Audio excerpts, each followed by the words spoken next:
Welcome to Hurrdat Sports Live. Well, there goes number 32. Cal Raleigh annihilates another one. He has homered in 4 consecutive games for the first time in his big league career. Snapped in, hits one out in the gap in left center field. It well, Rafaela's back, and that ball is gone. A home run. On the first pitch from Buehler, it's a homer for Neto.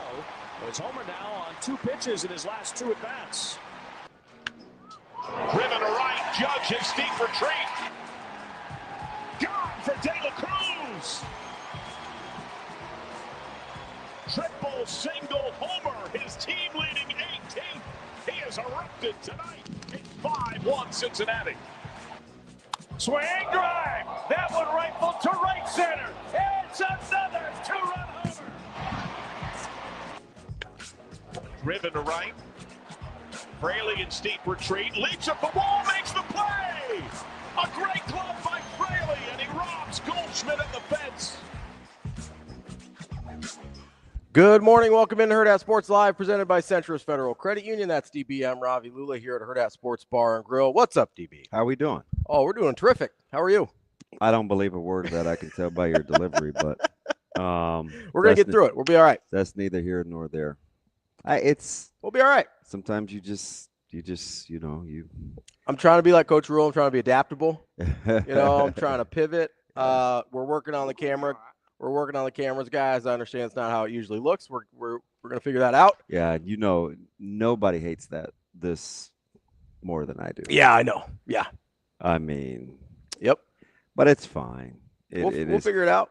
Maybe I can do my best Coach Rhule impersonation and Troy Dannon and the likes. Where you know what it's an ever-changing landscape. Mm-hmm. The show must go on. You just got to pivot. You don't complain. Although that's fine. It's a really, really high degree of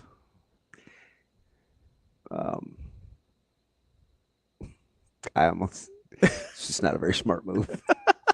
Leave it at that. Wow. No, you think we can get like a bull in here, do like a photo shoot with our laptop cameras? So that's funny. I don't know what to even do with that. I don't either. I don't like. Although the photos look cool. Like I was saying this to Jessica last night on Sports Nightly. Nothing he does or thinks of surprises me. Yeah. There's this really fine line that I think he's good at, I don't know if good's the word, but he uses it to his advantage. Okay. He's very in tune with the perception and what's going on and what's being said without really coming across as having rabbit ears, because a lot of what he does fits his personality anyway. He's got a little snark to him. He's creative. Mm-hmm. He's very confident. And he doesn't really care so much about what people think. Right? He's secure in himself. So you combine all that, and you're able to do and say some things that can maybe be construed as kind of a clapback. Maybe you're just playing the game. Mm-hmm. Maybe it's you're playing up to it. You just don't really know for sure with him what his motives are, because he's got a wide range of Rolodex of emotions, and he can wear them all. Yeah, I mean, he has it in him to be petty. He has it in him to love. He has it in him to be pretty funny. Mm-hmm. He has it in him to be emotional. He'll stand on business. Oh yeah, yeah. Principle is one thing. Is one thing you don't. That's the word I was looking for. Principled. Yeah, he is. You don't have to worry about that. So what's kind of funny is you bring that up. When Boyce, a couple of my buddies, they first sent me when it hit the internet. Yeah. And in my head, I was like, he's capable of anything. Not surprised. And I don't even I'm surprised we didn't get to this yesterday, but I'm not surprised because I typically talk about the things I'm interested in. Yeah. But Monday was busy. We had a lot going on. It didn't move my needle either way. So it was a non-starter for me. Yeah. And you get these talking heads or whatever nationally and even locally to some degree. Well, he better win, and man, he's doing it. Like, that is so short-sighted and juvenile. Like, there is no ultimatum for having an identity. You do it and you let the chips fall where they may, unless you want to live your whole life scared, right? Like, what do people say if I don't make it? What are people going to say if I lose? What are going to people say if? That's for losers. Yeah, that's how losers think. It is. Like, I don't even know. He better win. Why? So is that going to curb what he thinks in the meantime is doing best for his best the for right the program? thing to do? That's no way to do life. I mean, even to a much lesser extent with what we do, you know how uninteresting this show would be if either of us constantly thought, well, oh, what if I'm wrong about this? Oh, I know. What if I'm wrong about this take? Yeah. What if I'm wrong and Dan Hurley's not a terrible person, right? What if I'm wrong and the SEC is not a Ponzi scheme that's actually good at football? What if I'm wrong and Bo Jackson's not overrated, right? Like, it wouldn't be a fun show. And also, you would get just reading of box scores, basically, is what would happen. Oh, there's some people that try to function like that. Yeah, I don't try to listen to those people. Like, it's not. I don't think it's very entertaining. Yeah, I just don't get the ultimatums for. Oh, you better win. Vibing with your team in the meantime. I think. And honestly, just making the university look cool. Or, in some cases is this a perception? Let's play it up. Yeah. Right? Let's take a picture. Let's go. Let's take a picture on tractors. Bulls running through the or weight let's room. Have a sweet John Deere. Like, because here's the thing. They know more than we do. Mm-hmm. They know considerably more than we do. They know what recruits think. I'll say, especially with the vibe of the recruits. They know what parents think and guardians and people traveling. They know what other schools are saying about them. So why do we care? And also, you know what? Like, imagine we have the least amount of knowledge to be trying to, and it's okay to form. You can have your own thoughts or whatever. Like, hey, I like this or I don't like just this. Be open to the idea that you don't have all the facts. And like, you don't just get to lay down the ultimatum. Like, the world, it doesn't work like that. Also, what do you think? Because if they don't win, they're not gonna change. Also, everybody knows they have to win. Like, what hot take do you think you're dropping? We're like, well, they better win because they brought a bull in the weight room. It's easy to say that because you pit it against something that you can tangibly go back and get. Yeah. You're just setting it up to be like, well, I told you when they brought the tractors in that this was blah, blah, blah. And it's like, everybody knows they need to win. It's everybody. It's such low-hanging fruit. It's I don't know. I told myself I was going to be positive today. I am being positive. A couple recruits in. So apparently the process works again. For some, yeah. Are we good now? Got 8 in the class again? We're okay. We're okay. We got it's a 4-star DB that chose Nebraska over Ohio State, Penn State, Oklahoma, Clemson. Is that good? That's pretty good. Is that group of 4 teams pretty good? That's pretty good. How about what did Ohio State do last year? Odem's last 12 months? Yeah. I was joking, tongue in cheek. Mainly it was just to prove my point because I can be petty. But that he wasn't getting that life without Nebraska in it. Yeah. He just wasn't. I mean, same thing with it, basically. Weirdly, I was glad to see Broom. Yeah. Hey man, what a 12 months for you, man. Started from nothing and now we're here. He's not wrong. Yeah. Started from the bottom, now we're here. He's not wrong. Yeah. And we just saw the escalation of the stars. I mean, really not a terribly different situation than CJ Brana. Oh no, very similar in terms of Nebraska in early. Now, you didn't get the commit early from Odom, but it played out very similarly in terms of the interest from other teams. Now, and I will say this: I think, and I said this yesterday, and I said this before the weekend started. I think everybody knows that the continual recruitment of Odom is a must. Sure. He will have some suitors that will not go away. Yeah, Ohio State came on really strong. Yeah. This is a guy that everybody wanted. Yeah. Like everybody good wanted this guy. Yeah, and I'm with Lance here. He's got my attention early this morning. I feel like I was talking to him the whole way over here, but he's like, it's so weird that people care about Rhule in the photo. Like, who cares? Like, it's not for you. I mean, it's really not. But it's always something. Yeah. Well, he did this here. Those players are here. They're not doing do you really think they don't understand what's at stake? Mm-hmm. Like, how do you want them to live their lives? And we have such strong opinions on what they should do. And it's Can't live in fear. Can't live in fear. Why? Oh, you can't live in fear of what if we don't. I don't know. There's plenty of sports and other topics to talk about, so I don't really think you need filler. But the hot takes over like appearances in public. Well, you'd have to watch the hot. Listen. He was on this show and he was on that show and man, he took this photo and that looked ridiculous with that jersey. And why would he be wearing those? I'm like, oh my God, like, stop. We're doing too much. And here's the other thing. People have to have. You can't just sit on your hands all day when you work as hard as they do. Like, you have to have some fun. It's a game. And I get the fiscal aspect of it. But you know what? When we critique and we blast and we put people on social media, everybody gets their comeuppance anyway. So if that's the ride that you're on, man, enjoy it. Enjoy it. Enjoy the highs. You got to weather the lows. It's exactly what it is. You take what comes with it. And so it's like, it is. And here's I don't understand. Like, don't most people want balance in their life?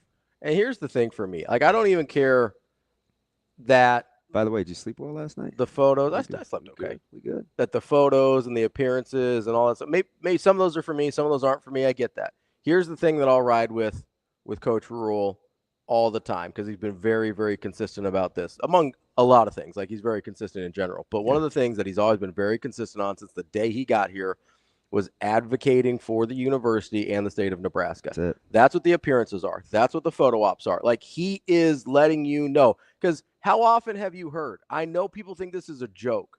How often have you heard people that are like, oh, we didn't know Nebraska had all this? Not just facilities. I mean, like, the city. We didn't know they had actual cities. We didn't know that Lincoln and Omaha were what they were. We didn't know that you've got a metro population of 1 million 40 minutes down the road from the university, and that you've got a few 100,000 in Lincoln itself. People don't know that. Did you see the video we made at College World Series with the players asking them what the population of Omaha was? It was ridiculous. Almost all of them said under 100,000. So, the funny thing about that is, like, people were, was I on 3? I was on one of the scribes, and it was like, ooh, man, look at the diss on Omaha, because the joke is in-state versus out-of-state, not in-state versus out-of-state, in metro versus outstate, and it's kind of a running joke. There's a lot of sarcasm. I don't think Crime Town, Swim Town, this whole back and forth with Omaha and the rest of the deal. And the thing about it was, over those videos is, big city slickers, or they think they're this booming metropolitan. It's like people just like go out of their way to poke fun, but clearly it comes from somewhere, right? Right. It used to drive players crazy when they would do those cool opens.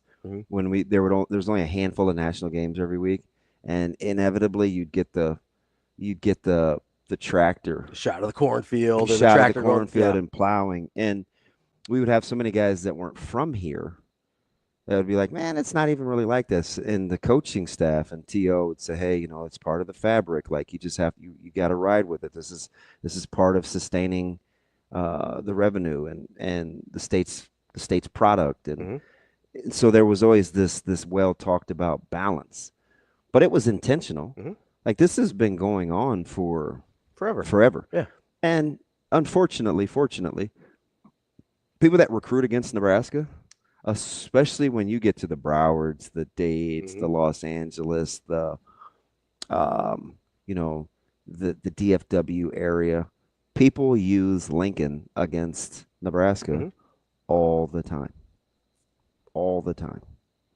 And I think Nebraska's been super calculated in terms of how they tried to combat that with diversity. I talk about, you think I'm playing when I talk about food choices and the ability to eat places, and how your food vendors cater to your student athletes. They recruit across the country. They recruit internationally. their flexibility within the programs has to be very, very apparent, right? You have to appeal to people from Sweden to Lincoln to Los Angeles, Miami to Liberty City. Yeah. Right? Yeah. So not everything is going to be for everybody, but they have made a concerted effort. Hey, you want country today? Let's do a country theme. Why do you think it's so important for guys like Elijah Judy to get on a mechanical bull and learn to rope? Because if you're going to hang out with Carter Nelson, who's on the offensive side of the ball, and Carter Nelson wants to be able to talk to you about coming back to Ainsworth, you don't want it to be some foreign concept, right? So yeah. I'm not saying they're going all old school with Herman Boone, and it's like, sit by another brother, but it is Julius and Gary. It's intentional. Yeah. Why do they cross recruit? Why do you share coaches? Why do you have to be in other position rooms? Why do you hang out with other guys, right? I mean, just look at who people live with. Yeah. It is very, very, very diverse, and it's intentional. I mean, it was kind of Trev's vision, and Dannon is such a always thinking. He's just a thinker, right? And you put it with Coach Rhule and Dr. Elza and that staff, and Coach Cook was really, really cool.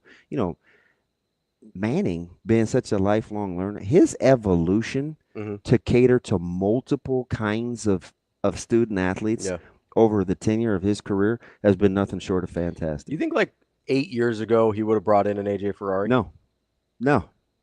Right? That's kind of what you're talking about, right? It's 100% what I'm talking about. Yeah. And there are times, like, we'll talk, like, sometimes I'm like, and he'll say yes. I don't know. We should. Sometimes I just want to call him. Yeah.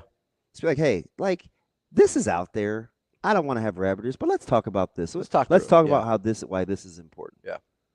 Or Coach Rhule or even like Amy Wood, like, it's all over the place. And coaches that don't, you do have to stand on some sort of business, right? You can't be all willy-nilly like these leaves blowing in the wind. But the evolving with what is happening culturally without compromising who you are as the leader, that's the game you have to play, because what are kids trained to see now is authenticity. And if they're not seeing it and they go someplace else, those aren't the people you have to worry about playing against. You don't have to worry about playing with or against them for very long, because it's not going to last. Yeah, because they'll be looking for the next new they can't endure shiny toy someplace else. Yeah. No, right. I do think it goes back to that thing we talked about being principled in philosophy. And if that makes guys and gals upset that I said that, that means I'm probably talking to you. Like, there's a difference between being principled in philosophy versus being principled in details, right? Yeah. Like, that's how you avoid being wishy-washy but still being adaptable, right? And you brought up Dannon, and I hesitate to say this because of kind of how hard I went on Trev, but like, two things can be true at once. Obviously, Trev did some good things while he was here. I'm not going to pretend like that didn't happen, right? I also think it may have been a little bit of a blessing in disguise for Dannon to come in when he did. Like, I think he's a really, really good fit for this time in Nebraska athletics. And I think his particular personality and skill set are uniquely suited to here. Yeah. And so, and again, I try not to. I mean, we're just trying to beat the average stay for an AD, right? What is it, 2.7, 3.7 years? It's under 4. It's rough. It's under 4. It's rough. So, I mean, but he seems like a guy that can, he kind of gives the aw shucksy, and so it's a little hard at first blush to kind of take him as seriously as you should. But that guy is obviously really bright. And I think the thing that I like about him the most, which is funny because I don't have this in me, is it doesn't seem like he needs the credit. He couldn't care less. Like, he'll get things done. He'll do what needs to be done and doesn't need the credit. And he makes some tough decisions. Yeah. But I think he's got a good team. The one thing I like is kind of how I try to balance is off of, right? I kind of want a new age thinker. Sometimes I kind of want a person that has a good lay of the land. You know, you like some diversity of thought. I do. Like I can't go to. It's a good example. Like I can't go to Kugler for all things media. I'd love to. Yeah, but he's got some different experiences that probably don't apply to what you're doing. He's at the top of his profession. He's extremely experienced. Some of the things that we're dealing with now, like he is either didn't have to do or he's past. Like past the point of having to deal with them. Yeah. Right? So I just use him as an example in the media business because of all this. Because you guys are close. Yeah. Yeah. And he's given you a lot of advice in the past. 100%. Yeah. But it's not a thing where you can – he's not the only voice you can hear. Because like I have to bounce that off. Like let's say Jeff Colhane is not a great example because he's a little in the same boat. But, you know, I got to pick two. Okay, I'll give you one. Two totally different personalities. Kugler, Ben McLaughlin. Oh, yeah. That's a good one. And two very different jobs. Vastly different. Same industry. Personality types. Yeah. Same industry. Different jobs. You know, another guy. Like sometimes it'll be like a guy like Larry Putney. Oh, yeah. Right? Who I like for different reasons because, you know, Larry's just going to tell me. We'll worry about the feelings later. Yeah. But I know he means well. Yeah. Right? So, like, I think balance. And then it's up to the person that's like collecting the information. Yeah, the receiver of the information. Then they can do with it what they will. Especially if you search out certain things. What I can't stand is the little cuddle buddy, huddle up group think tank, and then boom, this is how we're rolling. Like that's just not something that I'm really gonna be a part of. And I think with this, it's with Coach Rhule or the image or where Dylan is or isn't or what's Emmett doing or the branding. I think at the end of the day with players and kind of what's out there, you see the reports from Ohio State and NIL and kind of what they're doing with Nike and the branding, and like schools are committing money to research with marketing and branding companies about what young athletes want. You think coaches want to do that? Probably not. No, they don't. Most coaches just want to coach ball. But you better handicap yourself with the facts, though. Hey, why is this guy so fascinated with Instagram? Yeah. Oh, maybe it's this, and this. Okay. Maybe I can help them out with IG, but you better. When I need you from this time to this time to this time and this time, and it's not away. You better deliver. Yeah. Right? When we put that stuff out on the iPad and you have a couple hours to turn it back in and get it done, it better be with some sort of proficiency. Yeah. Otherwise, those other things go away. Yeah. You know, Coach Rhule. You can have all the liberties you want as long as you get the other stuff done. I think I can say this. He poked his head in total impromptu in one of the interviews. And he was talking about somehow he got on wanting to do things for student athletes because the media company, Playfly, Andy was like, hey, you know what? We've got to do a really good job of helping our clients and the totality of what you're after. How can we help you? How can we help you? Yeah. And the cliffs of that conversation is, you know, Coach Rhule was talking about marketing and branding and collecting NIL and making sure that we support initiatives that way. But he said it's bigger than that now with the media component. And they need to figure out how to capitalize on that like some other schools like Ohio State is doing. Like he's always thinking. Yeah. He's always looking to see, okay, where are our competitors? How does it fit with what we do? And at the topical level, it's why are you worried about what Ohio State's doing? Remember, I've said this from day one. Their philosophy and how they carry themselves, regardless of what the record says, is as a big-time program. They don't want to have to go back and play catch. If they all of a sudden accidentally start winning, you don't want to have to. That's like you see those teams that kind of. You don't want to have to ramp up and say, "Oh shoot, what's next? What's next?" You want to operate at a certain way. Make sure you have limited the variables. You put yourself in good position. Then you go out and play ball and see what happens in the win-loss column. You don't want to do it the other way. No. You want to put yourself in a position to be sustainable. You want to be prepared. Yeah. It fits with the recruiting philosophy. It fits with what they're trying to do with revenue. It fits with what they're trying to do with branding. He doesn't dislike talking, but he's not talking to McElroy or Josh Pate or Jim Sipple or Rome or McAfee because he doesn't have anything else better to do. It's intentional. Yeah. It is extremely intentional. He's the face of the program. So it's as much as Dylan is, maybe more. And he embraces it. So, but at the end of the day, you think Dylan would be any of these places if Coach Rhule wasn't okay with it? And I think they talk about it a fair amount. Yeah. And sometimes they go together. I'll say, which, by the way, you want to, I think I can say this, dirty little secret. You know the interview that we put out of Dylan Raiola at the College World Series? Yeah.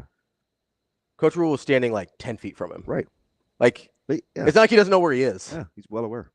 They were there together. He's well aware. I don't know if they drove together, but they were there. They were there together. This is not this isn't a thing where so when Raiola just running around. When I see those pictures and stuff, yeah, I didn't impromptu, and I didn't just think of it. Now, what we think that has to do with winning and losing, that's up to the individual. But it doesn't matter because I just know he ain't worried about that part. He's not talking to you. He thinks that it's important. That's not for you. Yeah. Right. And honestly, and how many times do you want to say that in life? The thing that I want to be. Do you know how much better off we would be? Yeah. If we knew what wasn't for us. Yeah. It's oh, that's not for me. I can move on. Right. And just move on. Just pay it no mind. I'm not for me. I'm moving on. You know what I think would be really useful if we could say in life all the time? That I think is something that Coach Rhule and his staff will be able to say is if it doesn't go the way we want to, it's not because we missed anything. Yeah. Right? Most of the time. The leaving no stone unturned thing, I think, is pretty big. And it matters. Right? What are we talking about? Control what you can control. Do everything you can to prepare yourself to be successful. And how many times over the last, I don't know, let's go all the way back to Callahan. Is there any coach, Callahan, Bo, Riley, Frost, even Solich, you think you could sit here and say, without a shadow of a doubt, it didn't work out here because they didn't miss anything, right? You could point to something on each one of those guys. Yeah. Yeah. Yes. Right? Yes. No matter how much we like them or don't. Yes. You could point to something for each one. And for some people, you can point to multiple things. For some people, it's if they had gotten this one thing right, we feel pretty good about it. Yeah. Fewer things went wrong for Solich than did for Frost, obviously. And so far, the difference with HCMR is he's not leaving anything to chance. Yeah. So and everybody's different, right? You get, I think of the Bill Hipshers of the world, or Noddle. I was talking to Noddle last night. Got a new development plan going up. Shout out to him. Little medical facility going up out in Gretna. And, he gives me this kind of blind squirrel finding a nut reference, and we're talking, and it's, kind of one of his philosophies about pushing the envelope is you never know until you do your due diligence. So it sounds really easy, but what people sometimes will talk themselves into is I'm afraid, or it's too big of this, or I can't really make sense of it in the moment. So I'll table it. And some people just feel like it's a waste of time to worry about things that aren't there yet. They just go with what they see. So everybody's kind of wired differently, but it's like it's like being able to look at, and I admire these people because I'm not really like that, except when it comes to young people. Young people, I'm always, okay, what's next? How do I envision? Oh, you can try. Don't limit yourself. I'm not so much like that with almost anything else. I can't look at a room and see a wall being removed or a false wall put up or, shelving or moving a laundry room from downstairs to upstairs. Like I can't see those things. Mm-hmm. So I don't concern myself with it. It's just like, Sure. This is kind of how it is. This is the functionality of it. And so I'm always fascinated by people that can look at the same thing that I'm looking at And see something different. Yeah. Like because I admire the vision, right? How does that fit with the sports landscape?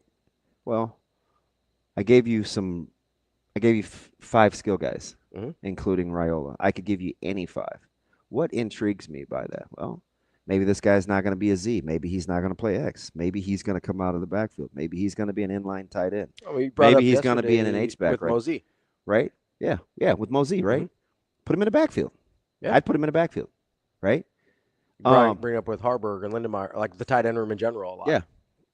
What are you going to do with those guys? Let EJ be the final number 4 out of motion, and he's going to get your 4th best defender. Mm-hmm. Why? That's why you keep asking me. Hey, if you roll these guys out there, what alignment are they going to be in? What are we going to do? Mm-hmm. I like stuff like that. Yeah. Making the puzzle piece fits, and sometimes you see it with houses. Mm-hmm. These people that can turn and burn and flip homes, and I'm like, how'd you see that based on where we started? That's one of the things that I like about Coach Rhule, because he's picked everybody's brain. Mm-hmm. Past coaches, current coaches, business people, fiscal analysts, former general managers, current general managers, CEOs of shoe companies, restaurants, like people that own, supply and demand and food chain, and the difference between volume and margin. Yeah. Volume and margin. If you're operating in abundance in bulk, it's about volume. Mm-hmm. Volume. I have 55 tables. How many people can I run through? Yeah. Volume. If I'm a smaller restaurant and this is what I spend, my plates may be a little more expensive. What is my margin? Yeah. It's the exact way he looks at NIL, spending, revenue sharing. Little things like that you just don't think typically people like him do. But a guy that's very good fiscally and is really good with his money. I almost said tight, but I'm not in his pocketbooks like that. I just know he's not running out to buy anything unnecessarily. Sure. He's just not. Right? You want leadership like that. Yeah. You just do. So if he's spending money wisely and they're bringing in good people, I couldn't care less what kind of photo ops he does. Yeah. I felt like he wasn't the first one. My man had, I wanted to kind of help wash his face, but he had these little eye boogers and this little wrinkled sleep shirt from an early morning meeting with a recruit.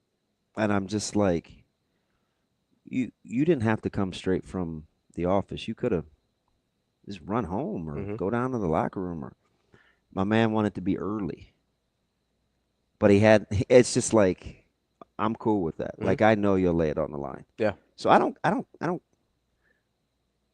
Those kinds of things don't.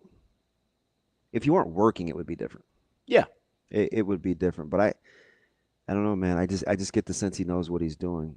And clearly, you're getting these guys on campus without them saying yes. And I get it, man. I hear you. But they got to start saying yes. Is he supposed to stop trying? Nah. Like, I don't understand that. Again, it's we what's the need them alternative? to say yes. No bleep. But in the meantime, hey, I don't know if you know this. We got to start winning games. He has to keep trying. Yeah. What's the alternative? Like the doom and gloom and the negative, like, well, they're not even saying yes. It's like, hey, man, you still have to do the work. Yeah. You still have to do the work. You have to get them to the point where they have to make a decision. You know how many successful businesses put in bids that not everybody says yes? All of them. All of them. You still got to go through the process, man. Nobody bats 1,000 on because you have to be ready for the yes. Yeah. You have to be ready for the yes, just like you have to be ready for the wins. Do you think he all of a sudden wants to tell, 73% of his roster that, hey, didn't go the way we wanted to, man. We're going to revamp this culture that I talked about. Got to hit the portal. You think he wants to do that? Mm-hmm. No.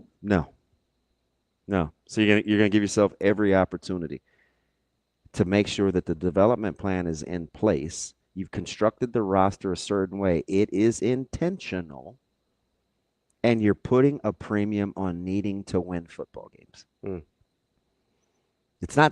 It's a scary proposition for people that are ill prepared. If you're prepared and you're a competitor, you understand it's just part of the deal. Yeah. You know you have to win.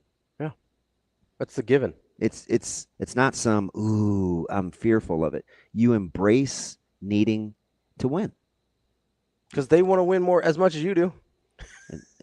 And don't think they want to be out there with their thumb in their butt doing it for no reason, man. I mean, nobody trying to wants to figure it get out on out the of the fly. rack at 5:30 and go hang and bang just to, not try to go win. Yeah, to not have it go the way you want it to. Yeah, you got some skin in the game. I have one job, it's to win at Nebraska. Let's take a quick break here. That's DB. I'm Ravi Lulla. Coming up on the show today, we've got, of course, our regular Tuesday. It's Mike Schaefer at 9 o'clock, Husker 24/7. Before that, though, we're going to talk a little Major League Baseball coming up at 8 with Steve Gardner from the USA Today. A lot going on in baseball. Had all the nice home run clips from Shane this morning to start the show. We will be back here, Hurrdat Sports Bar and Grill, in just a minute.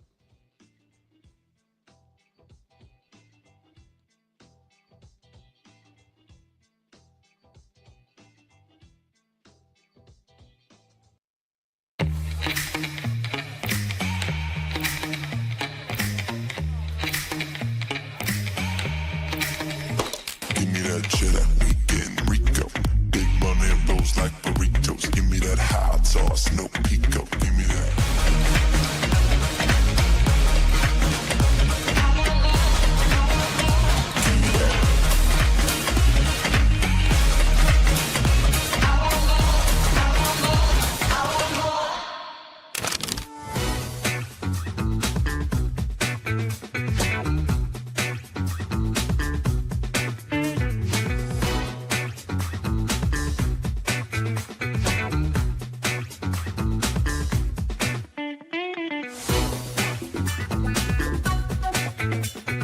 Avery Howard here at Dylan Raiola at the College World Series. Dylan, you've been here all week, but you've been supporting a lot of your guys. Today, you're supporting a buddy of yours, Derek Carriel. How cool has it been to watch him out here and now compete for a championship? It's kind of surreal to see what he's doing. I'm very proud of him, and I hope he gets this win today so we can celebrate together. And it's just crazy. Nebraska's in the middle of the country, and people don't really know about the state or what it's about. So to have him kind of meet up with us here, it's a cool experience. And you've shared publicly that you've been really proud of your Polynesian culture and how they represented this week. Why is that something you're so proud of? Yeah, it's just the island's so small, and the guys are just such great people, and that I think it's cool that we get to show that off on a national stage like this. So, I'm very, very excited, very happy for them, and, we look to keep it moving. For people that haven't been in the College World Series, you've been all week. What makes this event so special? I think just the fans that come out here from all the different schools, the atmosphere that they kind of create, with the music and everything like that. It makes it an experience that, you should come try for sure and kind of make a fun weekend out of it.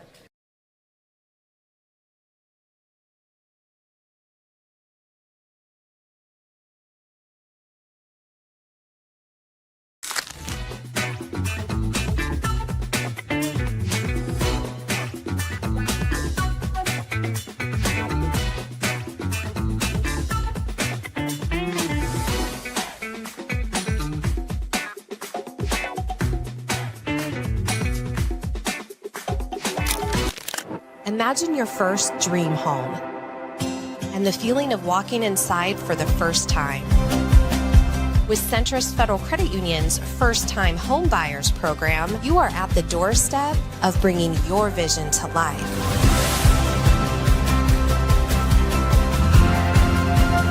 Welcome home. from your neighborhood mortgage experts, Centris Federal Credit Union. We are where you are.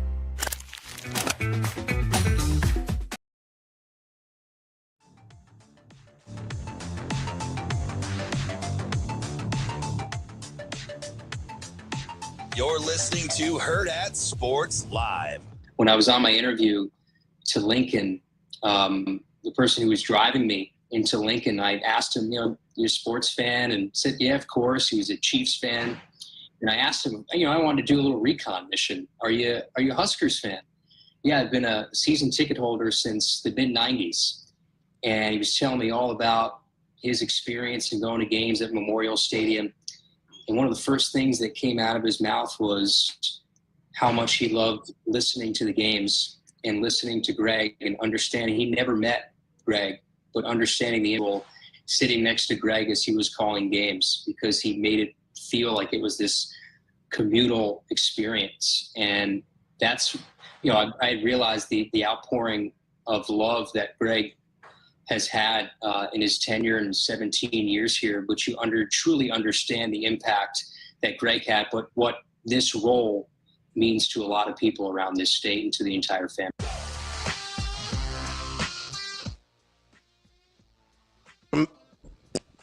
Could I get a thank you?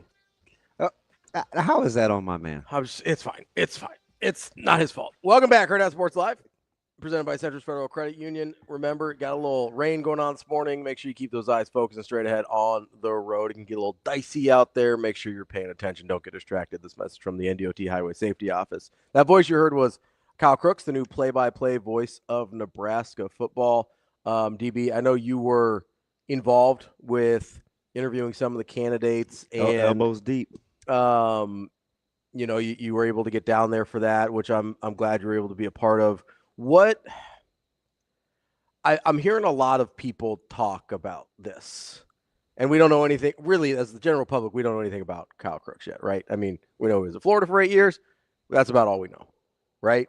Yeah. People still seem to have a lot of opinions about a thing they don't know anything about. Although I will say his list of references pretty good was incredible. It was, and a lot of time, and people are different with using references. Mm-hmm. Some people use them, some people don't. You're obviously going to call people that say good things about you, probably. But fudge, just like, I mean, if you're going to pick up the phone and call Iron Eagle and say, hey, it's a pretty good one to have. Yeah, it's just is. Yeah. Right. But anyway, I just was thinking about the voice and listening to the tapes a couple months ago versus the guys that they flew in. Mm-hmm. A lot of people have a good voice. Do you remember him standing out when you're listening to tapes? Yeah, there were I think 4, maybe 5. Yeah. There was a 5th that I liked. And I think 3 of the 5 of us were like, probably needs to make the cut. Yeah. Now came with some different things, right, that we'd have to negotiate. But yeah, I remember the voice clearly. Yeah. Clearly.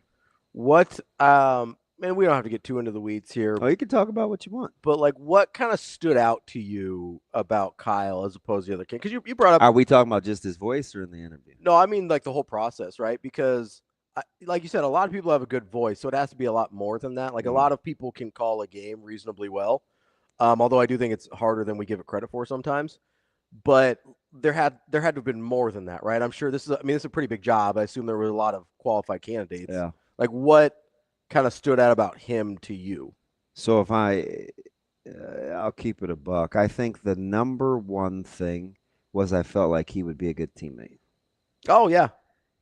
He was very, because you guys have a very collaborative environment. You feel that, right? With you and Jess and Ben, like that's yeah, right. I mean, I can tell the way you guys talk to each other. Like I've never been there. Like it's chemistry. It's chemistry, right? I don't sit in there and like. To be fair, I've never even been down to your booth. Yeah, I walk to the place where they have the food and then I turn right back around. I don't go all the way down the hallway. Yeah. But you can tell, like when we talk to Ben, when we talk to Jess, like when we would talk to Greg, Obviously there was a lot of like camaraderie there, right? So that makes sense that that's the first thing you would say. That was the number one thing that I saw the first time around. I'm like, I think he's a team player. And the magic, having been here my whole life, the magic is connectivity. Yeah. It's not we'll grow to like the voice, or we'll get used to the voice or the cadence or whatever. But it's the connectivity of is who's talking, are they connecting with who's listening? Oh, and you heard him say that in the clip that Shane said. There's over the last handful of years, especially with the new technology, and apparently people were liking the broadcasts. And I think we benefited from, Jess and I got there about the same time. I think we benefited from Nebraska being on some networks and on some games where fans had kind of grown to not like. Oh, the television announcers? Yeah. So they switched to you. So we were for the audio. we were fortunate. Yeah. I think we caught a couple of breaks, and people liked it, and so then it just kind of became this thing. Messages. Oh, got to sync it and do it like this, and we'd see it every pregame show, and Greg's heart would just swell, and it was cool, right? It was like, all right, we get along, right? We eat together, walk together. Sometimes people have to drive me together, whatever, right? It's chemistry. Yeah. It's not necessarily all the individual talent by themselves is the greatest. Because you can assemble, but collaboratively, we see this on television. We see people go for names, and they miss the chemistry. It's ESPN versus Inside the NBA. Like it just doesn't 100%. ESPN's been trying to compete with that show for 2 decades. You maybe can get a better analyst. You maybe can get a better voice. You maybe can get a better facilitator individually. But the chemistry that those guys have is unmatched. You can't replicate it. I mean, it's just what it is. But anyway, so he was a team player. I'm kind of whispering to the crew. I'm like, man, I think we could get along. Like that's the start. The tape was the tape. His voice was sensational. A couple of things behind the scenes is he's exceptionally creative. Okay. He's very good as an engineer too. Oh, that's helpful. It's incredible. He's talented. He's smart. Like he could look at this board and be just fine by himself. But he doesn't want to be by himself, because sometimes you get those guys and it's like they want to do it. They want to be like a lone ranger situation. Yeah. But I mean, he did these deals where he can mix his levels and fade audio in and out as he's talking. Kind of like live in real time. In real time. Yeah. It's pretty good. Yeah. Right? But then some of his ideas and what he's willing to do. Right? In what sense? Like in stuff he's willing to do? He's always wanted this job. Yeah. And so the cool thing is he's from about 15 minutes from where Coach Rhule grew up. Really? He's a New York guy. So did he bring up why he wanted this job? Like, because a lot of people I feel like say that in interviews, like, oh, this is my dream job. He's looking iconic. It's an iconic program. Yep. And I think now we'll see. People say they like it. I think at his age, I think it was intriguing to him to be ingrained in the community where he could stick around for a while. Like, not going to mind going to O'Neill or Imperial. Yeah. Or because that's part of it too. Like people kind of don't understand. Like it's not just I call games on Saturdays. It very much is part of it. Like 12 times a year. He is the ambassador. And then the rest of the year, I just chill and play golf or do whatever. Like you guys are busy. He is the ambassador. I mean, you'd kind of I've talked to you and Jess and Ben, and like I kind of get a sense of like, oh, you guys are doing stuff all the time. Yeah, it's like that's part of the thing. And I think he has the temperament. I think he has the personality. He's extremely bright. Like it's kind of scary. He blew Troy Dannon away, and I think Dannon's tough. Yeah. He seems like he could be a tough a tough judge. I think he's tough. Tough to win over. And then the other thing was, and I have his permission. There's this thing about not being from here, Mhm. and I think it's nonsense. Because it's not just because of Kyle, but it's because of the guy that he's replacing, Sharpie. I mean, he wasn't from here either. Wasn't from here. Yeah. Now, he's a K-State guy through and through. Mhm. I mean, he bled purple, and he grew to love Nebraska. Mhm. But we have a little bit of revisionist history. He was not well received for the first couple of years. And he came in at a really challenging time in Nebraska football. Very challenging, which is coincidentally the reason why he and I hit it off. Yeah. Coming in the middle of chaos. Middle of the season. Yes. Yeah. And we just kind of what we bonded over. But anyway, and I know we got to talk NBA at 8, so I'm trying to just give the cliffs here. But I think it's important because people talk about a lot about what they don't know. Mhm. And the thing about you have to be careful of in this media industry in Nebraska is it's pretty tight knit. Mhm. I mean, People you talk. have your sex, and so, Mhm. I mean, short of hiring Kugler, it was gonna be everybody's gonna have an opinion. Mhm. But I think we knew that going in. But I think it's important for people to know. And I said this during the interview, and I got an awkward pause, and Jess brought it up last night on Husker Sports Night. I said, guys, we have to remember, we're not trying to hire the next Greg Sharp. Mhm. We're trying to hire the next play-by-play voice of the Huskers. And we got to do ourselves, we're doing ourselves a disservice and Sharpie a disservice if we don't look at it any other way. Mhm. So I think it changed the dynamics, and it took a little bit of the emotion out, because I'm not going to kid you, the compare and contrast was tough. Sure. It was tough. Yeah. But it's unfair. It wasn't the right thing to do. And it's not realistic either.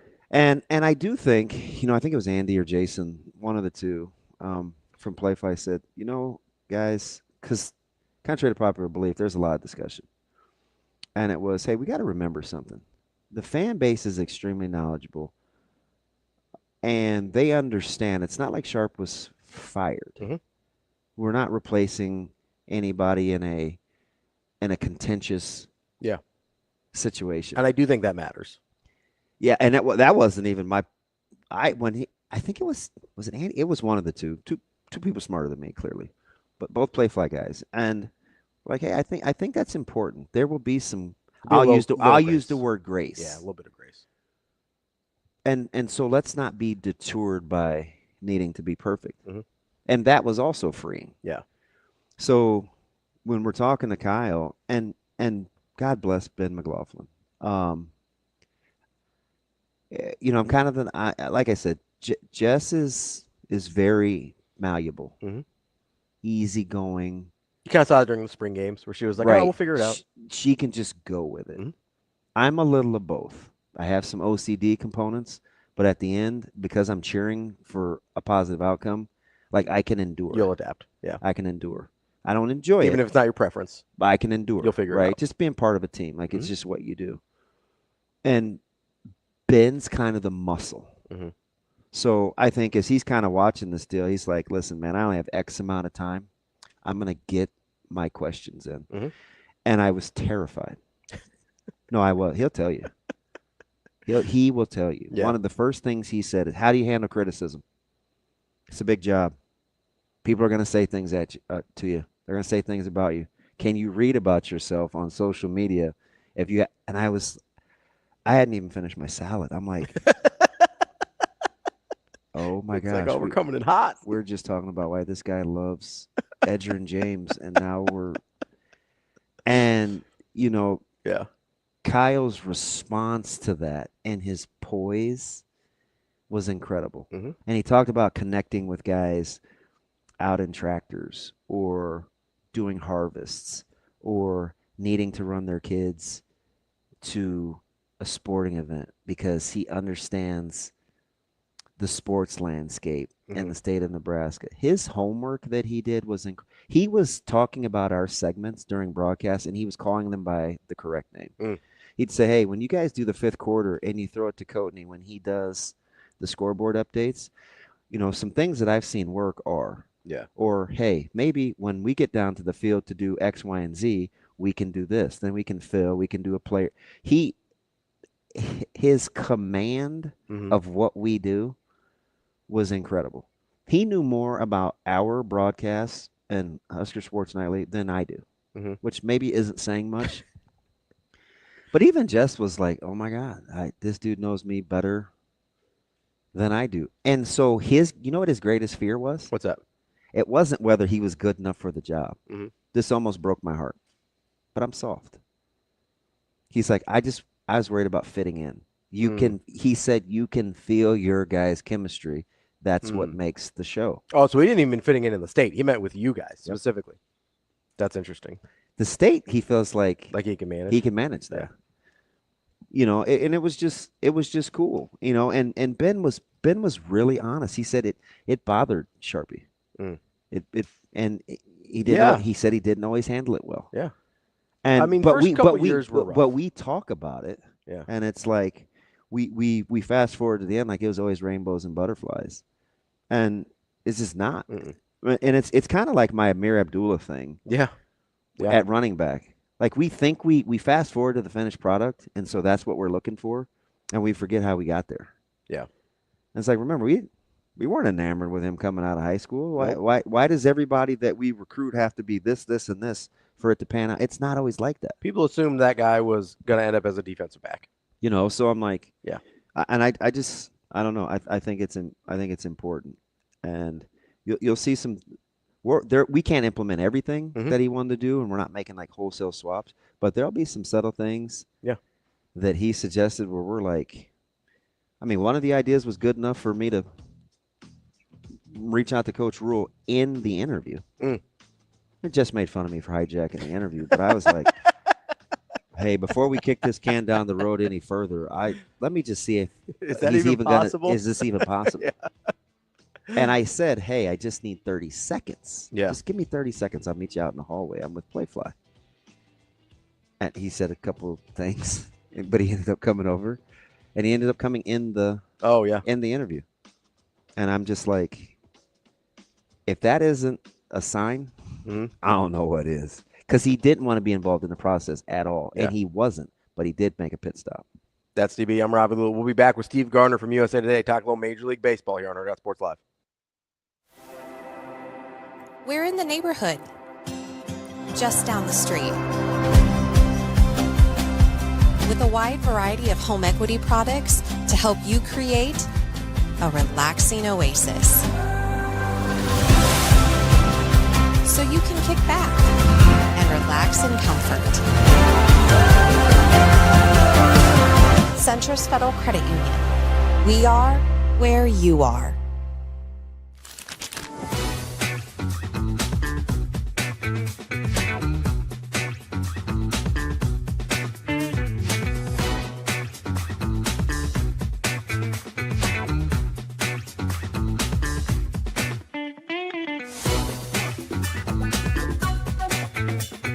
Here with Jet Tamala, the newest Alabama commit. That sounds a little different, right? Yeah, yes sir, it does.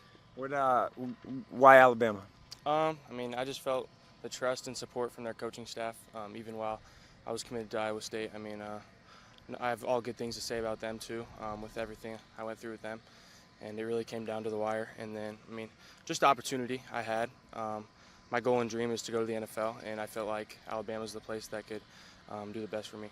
You brought up the Iowa State thing. Obviously, it was a tough decision because of the connection that you had made with Iowa State. And you're a pretty loyal guy when it comes to just everything in life. So, how hard was that conversation? I mean, we had such a good relationship that, I mean, it wasn't too hard. They kind of understood. It wasn't no hard feelings. So, kind of just told me good luck, and it really wasn't easy, to say it all. It was pretty tough for me, but I got through it, and really excited about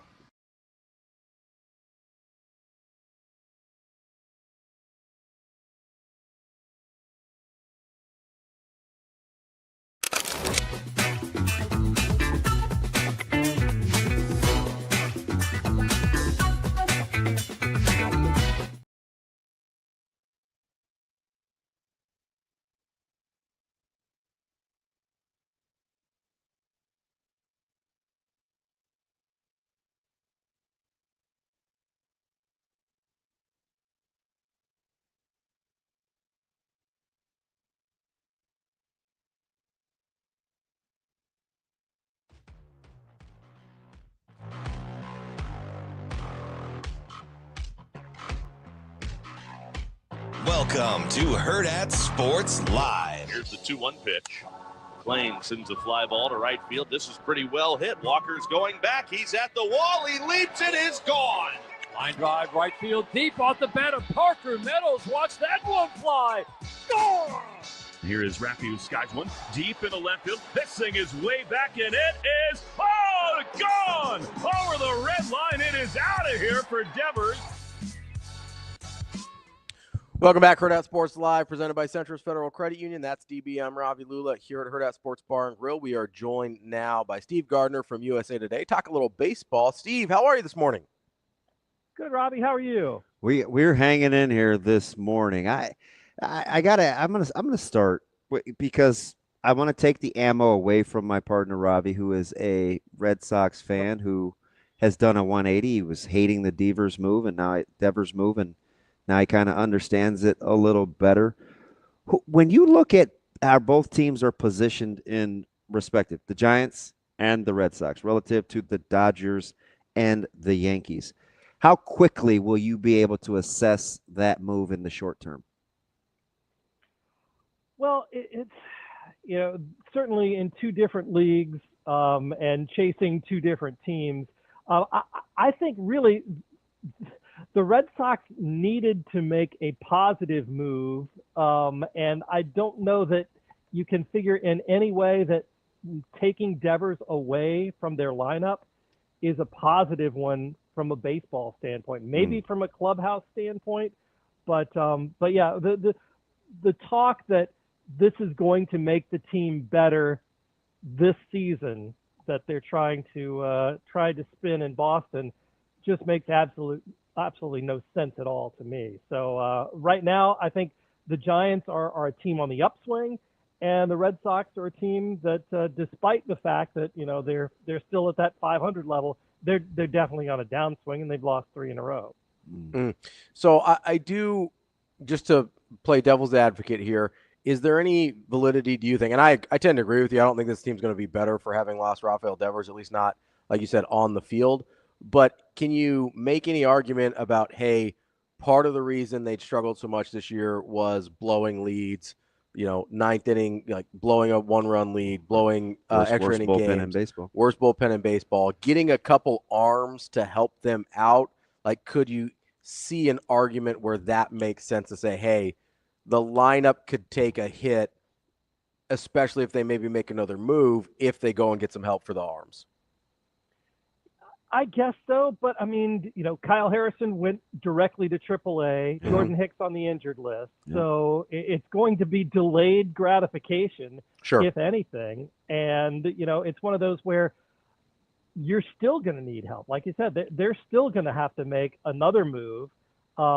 It seems like to bolster that bullpen, because Aroldis Chapman can't really go out there back-to-back days. And what do you do after that? I don't know that Jordan Hicks is going to be able to step in and go into a closer's role or anything like that. So yeah, this is a team that is just kind of in disarray, and they're going to depend. They're depending on the young guys, the young prospects that are rookies, all of them this year, making the difference and coming of age very, very quickly. And as we've seen in all too many cases, that just doesn't happen the moment you step onto a major league diamond. It takes a decent amount of adjustment period. Okay, Steve, this team is interesting, and I think last year they were the anomaly in the playoffs with the Tigers, and it was, well, they don't have this, and offensively they can't do this, and they don't have a leading hitter that does this, and they haven't had a guy that swipe bags like this. Everybody talked about what they weren't, and it was kind of this feel-good story.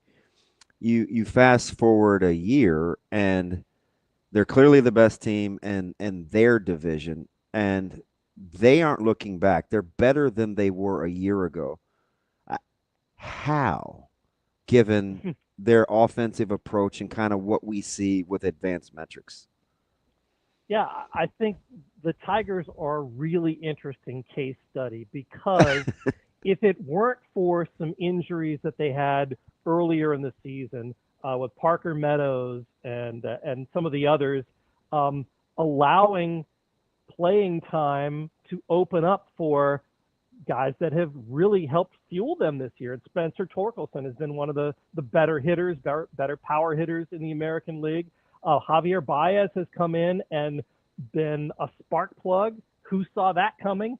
And the Tigers really didn't either, because, the moves that they had made and how they'd set themselves up at the beginning of spring training was for those two guys largely to be out of the picture. And yet here they are starring and fueling that surge. So yeah, this has been, good teams, when they have those kinds of special seasons, end up getting some of those unexpected performances. We know how great Tarek Skubal is. Mm-hmm. We know that Jack Flaherty is a veteran. He's stumbled a little bit lately, but a veteran pitcher, and we know how good he has been over the course of his career. But Casey Mize has come in and become a solid rotation cog there, and he was kind of an unknown coming into this season. So this is a Tigers team that they were able to cobble together the bullpen and make it work last year, especially in the postseason and down the stretch. This year has kind of been a continuation of that. So this is a team that is just continuing to get better throughout the course of the year. What do you make of Dylan Dingler? As a glove first reputation guy, to come in and show the kind of offense, I think that to me is stunning. I have no idea where that came from, but he's been, talking about cogs in the offense, he's been another one of those unexpected surprises that had to come in and fill in because of injuries. So he's still young, he's still learning, and he's been great for him. I want to stay in a division real quick, especially with the local ties and the fandom of the Kansas City Royals. That may not be your answer, but as you look at the division, who should be playing better, in your opinion, than they currently are? Well, I think Cleveland maybe is playing better. I'm looking at the run differentials in that division. Yeah, they're all minus outside of Detroit, aren't they? The only team, right? The Tigers are plus 82 and everybody else is negative. Yeah. And so that generally tells you how strong you are overall. And your record, is determined a lot more by one-run games and things that maybe not as sustainable. So I do feel like the Royals are a much better team than one that's 2 games under 500. And I've been on with you guys before, and I told you I thought the Royals were kind of my dark horse to win the American League pennant. And I still think the talent is there for them. But if Cole Reagans is hurt and is going to be out for an extended period of time, that's a huge blow for them, because he's that guy, that ace, the guy that can snap losing streaks by himself, that you need to get through the long hot summer and into the dog days and into playoff time. So that is concerning for them. But then again, Noah Cameron has come in kind of out of nowhere and then a godsend for them. So I still think you look at the talent up and down that roster, and adding Jack Caglione too, that's a team that can go on a win 9 out of 10 very easily to me. Steve, out of the division leaders, is there one that you're just like, I don't buy it? Like, I just don't think it's there. I think all of them seem to be legit to me. The Astros, how they do it and continue to do it. Boy, they are something else. Is kind of mysterious to me. So if I had to pick one of those division leaders right now, I would say the Astros would be the one. I like what Seattle does. So that race to me is far from over. I've asked you about them, Steve, and maybe I think I have PTSD over the Mariners. 2 years in a row, it's like, hey, listen, the dark horse, man. This team, they're talking about the Rangers, the Astros. I like the Mariners, and I feel like Now I'm a little gun shy. Playing pretty good baseball. J-Rod needs to get going a little bit. Are they? But they're not really even maximizing. Like, what are the Mariners missing when we always talk about their potential versus the productivity? Yeah, the thing with the Mariners and losing George Kirby at the beginning of the year, I think was an underrated thing that was dragging them down because he was, he's one of the better pitchers in Major League Baseball. So he's come back. He's not really looked exactly the same, but I think he's getting there. But yeah, what is it about the Mariners? I mean, Cal Raleigh has been ridiculous. Another one last night. Much better. Yeah, they should be much better than they have been so far this season. I don't know what it is. I mean, how much of it is? Pinpoint it. How much of it is? I couldn't even, like, if we played one word association with Castillo, I'd say inconsistent. I feel he's a better talent than to give that adjective, but it fits. Like, who is he to start with?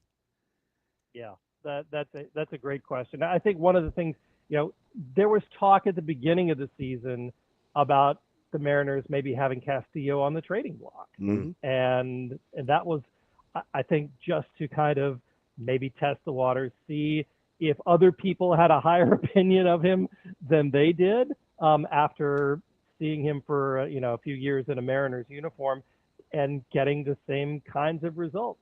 Some really great starts, but mostly just so. Yeah. And I think he could be one of those guys if he does find it and start putting things together. Perhaps that's what could fuel a Mariners run because as we've talked before, the pitching staff is fantastic, and they just need to get everything to come together. And so far, it seems like there's always a piece or something missing from them, and it's keeping them from threatening in the division. Okay, Steve, could I try and sell you on the Phillies maybe being the fraudulent division leader? I mean, they're the only their run differential between them and the Mets is minus 19. They're at plus 41. The Mets are at plus 60. They're the only division leader that's upside down, and I believe the next closest one is 25 plus 25 runs. Like, can I talk into the Phillies, or do you like their roster enough that they don't qualify? I mean, again, I like the Phillies. I think from top to bottom, it's a solid lineup. From top to bottom on the rotation is very solid. The bullpen, they're putting it together. But yeah, this is a team. Getting Bryce Harper back will be key for them. Mm-hmm. And I think the sooner he can come back, I don't know. It's kind of been mysterious. There hadn't been a whole lot of word out about how he's progressing, when he's coming back, any of that. So, but yeah, I mean, the Phillies, that whole National League East, though, it seems like one team gets hot, then you think, oh, gee, well, they're gonna make a move. Maybe Atlanta gets hot, and if they played the Mets all year, they'd be fine. Right, exactly. And so you can't really tell which team in that division is really the best. So I can see where you're coming from on the Phillies, because some days they look really good, and then other days they lose 9 out of 10 or whatever that losing streak was earlier in the year. Now they're on it. They've won 8 out of 10. And the Mets have lost 9 out of 10. How much of what I take from the Mets, and maybe not the current skid, but how I feel about them is because obviously, Senga's on the IL. I think he's just on the shorty. No Manaea, Montas. It looked good on paper to start the season. Are the Mets a little like the Dodgers, where you just wait for them to get healthy? I think that's the mindset that their fans have, and they have for sure. Do you share that sentiment, Steve? Well, when you're 13 games above 500, it does give you a little bit of wiggle room to have that confidence. And, Juan Soto, again, it's amazing to me how people that are Mets fans or say they're Mets fans can be critical of this guy. And he's been blazing hot in the month of June. So that talk is kind of quieted down, but it's crazy to me for people to get upset with a guy putting up a 440 on base percentage, and saying he's not getting the job done because he's walking. And he may never shake that because of his eye at the plate. Like, it's just what he does. Yeah. And it's what makes him great and what gives him the opportunity, to get on these runs like he's on right now.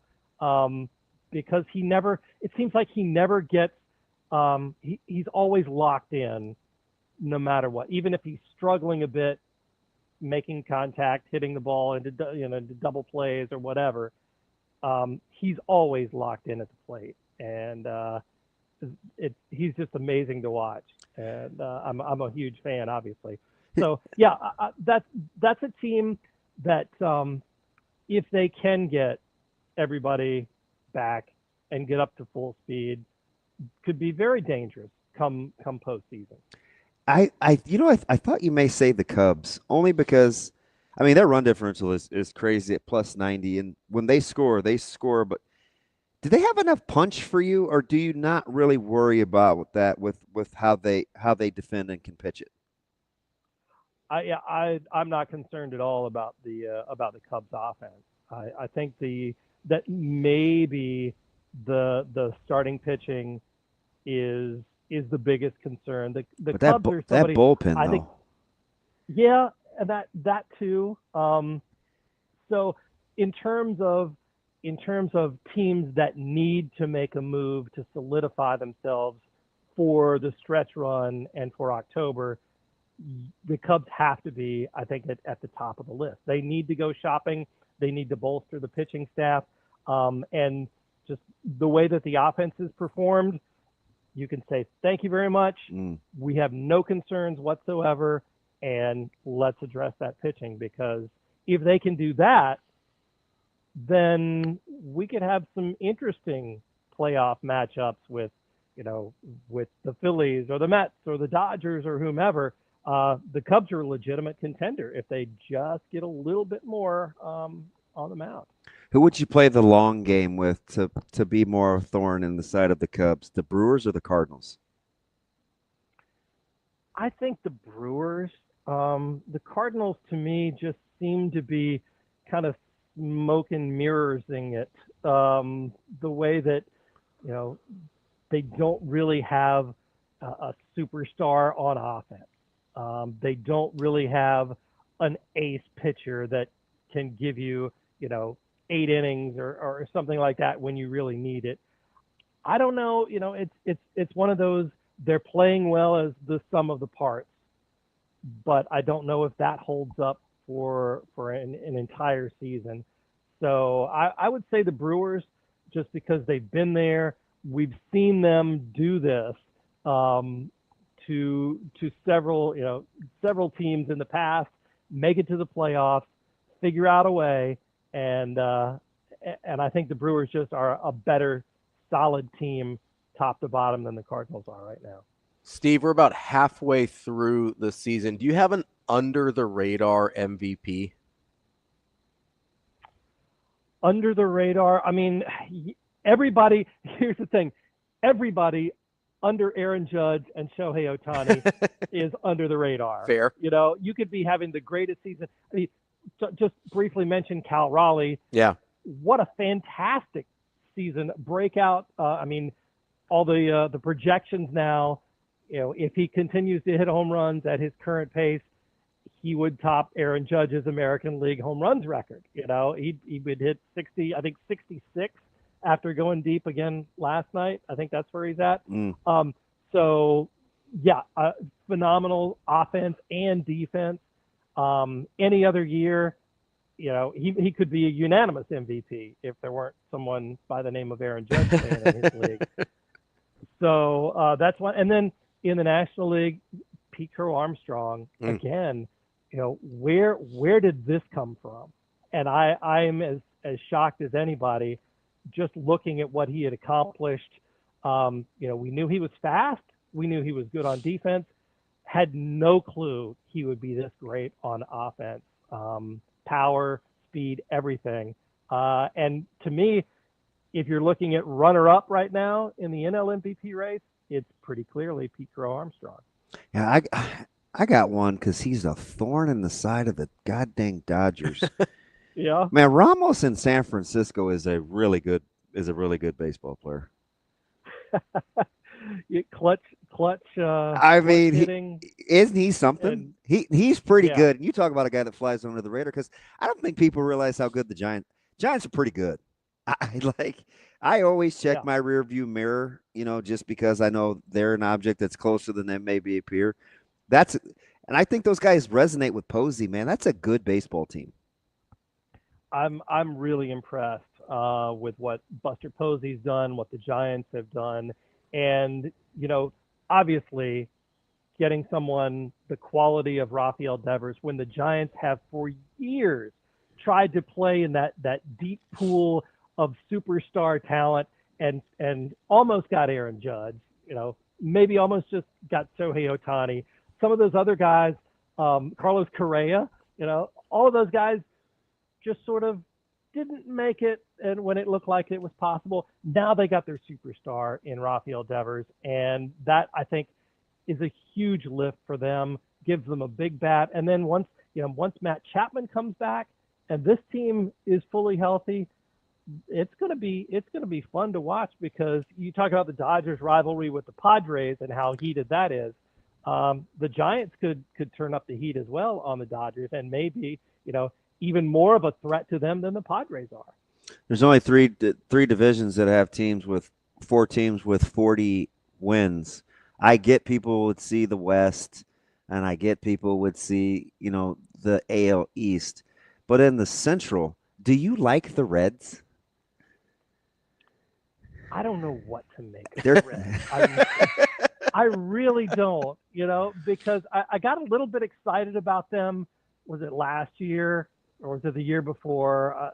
They sort of the Red season sort of blend in, where, you know, it's not like they're really doing especially anything. the preseason buzz. Like, Yeah. I agree with you. They're not really doing anything to get better, but yet, you know, then Ellie De La Cruz does something ridiculous. Hunter Green, a fabulous start to the season, and then getting hurt. You know, he could be back, you know, in a couple of weeks, maybe, I think is what his timetable is. So, yeah, this is a team that just doesn't seem to have an identity or know what they're doing. And then just yesterday, you know, a guy that they gave a 3-year contract to in Jamer Candelario, they just cut outright and said, yeah, we're gonna cut our losses here and go somewhere else. So I don't even know if the front office really knows exactly what the plan is, but somehow or another, they're staying competitive and are pretty interesting to watch day in and day out. That's our guy, Steve Gardner, USA Today, covering baseball. Steve, we appreciate the time. As always, great stuff. You got it. Thanks, guys. Thanks, Steve. That's Steve Gardner from USA Today. I feel like a couple years ago, everybody was on the Reds bandwagon, especially offensively. They had made a couple acquisitions, and it just didn't pan out. Hunter Green is interesting. I think he's been in the league since, what, 22? I believe so. Let me check here. I think last year was his best year at maybe like 9-5 or something like that. Yeah. But every time he takes the bump, you're like, okay, now's the time. Well, because the stuff is just so overwhelming, right? You just keep waiting for him to figure out. Does he only have one season with a winning record? And I get it, wins and losses. I'm Paul Skeens, I'm talking to you. I get it, wins and losses can be a little overrated. Yeah, 9-5 last year. That was it, right? Yeah, he was 4. And then the other three were the other two innings, or the other 2 years. He has combined 9 wins total, right? 5-13, 4-7. He was good. I mean, he only threw 150 innings, but he was good last year. He was, I mean, sub-3 ERA. Like, he was good last year. If you're the Pirates, would you lose your mind over O'Neal Cruz? Yeah. He's like an even more inconsistent version of Ellie De La Cruz, which is saying something. You know who he reminds me of, except this guy was a little more consistent hitting. Who? Puig. Oh, sure. Yeah. Just boom or bust. Yeah. I mean, a ball could hit him dead square in the privates, or he could make a diving catch and rob one, right? Or get a ball 800 feet. Yeah, and then miss Strike it with out an 8 ironing times a board. row. Yeah. Dude, I think, is he leading the league? He's on pace to O'Neal. Cruz strikeouts are it's an astronomical number. I mean, low-key, Ellie De La Cruz led the league in strikeouts last year. He was over 200. It was like a 218 or something. Well, how many Ks does O'Neal have? O'Neal Cruz so far this year has 101, currently leading the league. Yeah, it's incredible. He had 181 last year. He's going to get to 200. He was a full 30 behind Ellie De La Cruz last year. But, so we brought up Cal Raleigh a couple times. You like the way he swings? Yes. But I kind of like the Mariners, but I say that every year and they never put up. Can I just say something smells a little fishy here? With Cal? Yeah. You're a skeptic when it comes to the needle, man. I get it. I mean, I'm not saying it's the needle. I'm saying, okay, here's what I'm looking at, right? So he's got 32 home runs. His career high previously was 34. He's 28 years old, so maybe he's coming into his prime a little bit. Here's the number that I'm struggling with. He was a 227 career hitter coming into this year. Mm-hmm. He's now batting 278. Yeah. His batting average on balls in play is not significantly higher than it's ever been in his career. Who doesn't gain 50 points? 58 from last year at the age 28 in his 4th full season. And his batting average on balls in what's another 50 percentage points? What's the problem? Well, you're underselling it. It's almost 60. And his batting average on balls in play is about the same as it's always been. Oh. So there's not an outlier there because that's the first thing I checked. Maybe he had LASIK. Maybe he went to go see Dr. Kugler. Well, let's see. What are the strikeouts compared to actually right on pace. So right on pace for the same number of strikeouts. So I don't think it's a LASIK issue. I'm having trouble with the Cal Raleigh of it all. I feel like maybe he found some fountain of youth, maybe. I don't know. Keep watering the bamboo. Is that DeGama or Magellan? No, Magellan is the navigating the globe guy. I was in Magellan circling the globe. So DeGama is the fountain of youth? Yeah, I believe so. Shane, you a big Bosco guy? Bosco DeGama? I used to like studying that. Yeah. I liked studying all the different explorers and stuff, like big Amerigo Vespucci guy. Incredible. Hey, I'm tripping. I'm sliding. I saw a statistic of, I think they're just calling them blacks. Was it because it's not African Americans, but populations of countries in Europe. Okay. Belarus is still the smallest. I know you're shocked. Stunned. But I did figure out why Tupac was in Italy all this time. Oh, they got some people over there? It's a very high percentage. It's not quite France. France is 1. Italy is 2. What's the percentage? Fudge. Is it very high relatively to the rest of Europe, or in general it's pretty high? In general, it's kind of high. Okay, let's see. We're going to start looking up. So I think that's why. Can I just Google black stats? Will that bring it up? Wow, I feel that'd be pretty general. Okay. And you're right. terrible at Google. I'm not a great Googler. All right. Yeah. But anyway, did I tell you yesterday that I binged a show in one day? No, which show? 8 episodes. Okay. What show was it? It's called Waterfront on Netflix. I don't know that one. I mean, just a complete. I had to take a break because that's for Sports Nightly, and I thought Zoe was going to have a pool party that got canceled. But yeah, binged. I mean, that's not a big number. I'm just saying, when 1%. When Tupac, when he was looking for places to hang out, and he was he was going from New Zealand. Were there the All Blacks? It's all about. Wow, well played. Is that sevens? It's a rugby, yeah. Yeah, no, I'm playing along, idiot. It was the waterways. Yeah. Yeah, because I remember I took him back to the airport after he got the West Side gear. Yeah. Last year, he wasn't sure he was going back to Italy. Yeah. Yeah. Working on some maybe France. France is at 8%. Italy's only at 1.2. That's not a lot. Auckland Islands, baby. There's 5.5 million black people in France, though. And it's hard to. Yeah, that's a lot. That is a lot. It's. I think he was struggling with Wi-Fi or something in New Zealand. I can't remember what he said. Yeah. No, you're exactly right. No, I know, Coach, that. I know. Compared to the U.S., which is about 13.7. I'm going to need you to get into Waterfront and get back to me. Waterfront? Yes. It's Netflix. Do you have Netflix? Yeah. Yeah. Well, you act like I asked you to give me your left arm. I mean, don't matter to me. Hi, Shador. If you're telling me it's kind of a rough watch, like it's not a rough watch. Oh well, I thought it developed extremely. They rushed it. Eric said it was rough. Wait, he said Waterfront was rough, but you can't stop watching. Okay, really? Listen, here's what I'm gonna do for you. Why? E? I'm curious. Here's what I'm gonna do. What? I'm not gonna do anything I want. I'm gonna Wikipedia it and see if the plot sounds like something I can get into. It's a knockoff version of Ozark. Okay, I didn't see Ozark either. And I know you're disappointed. I still haven't seen Ozark.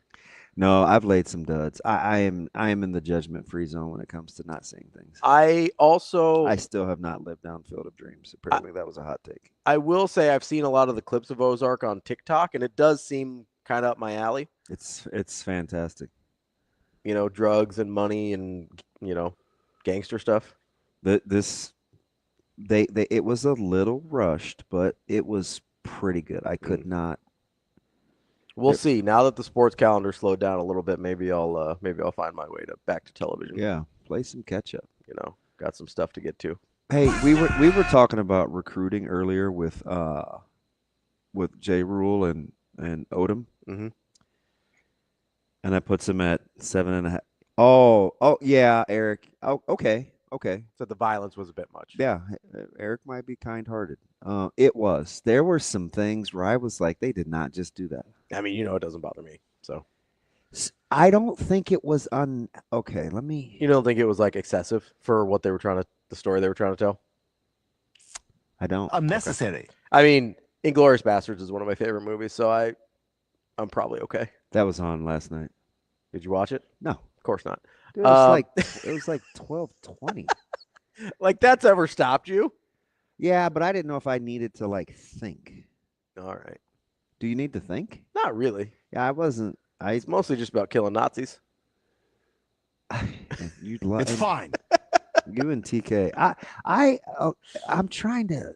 Was it that violent?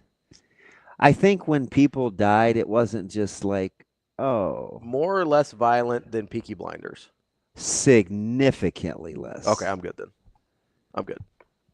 Peaky Blinders gets after it.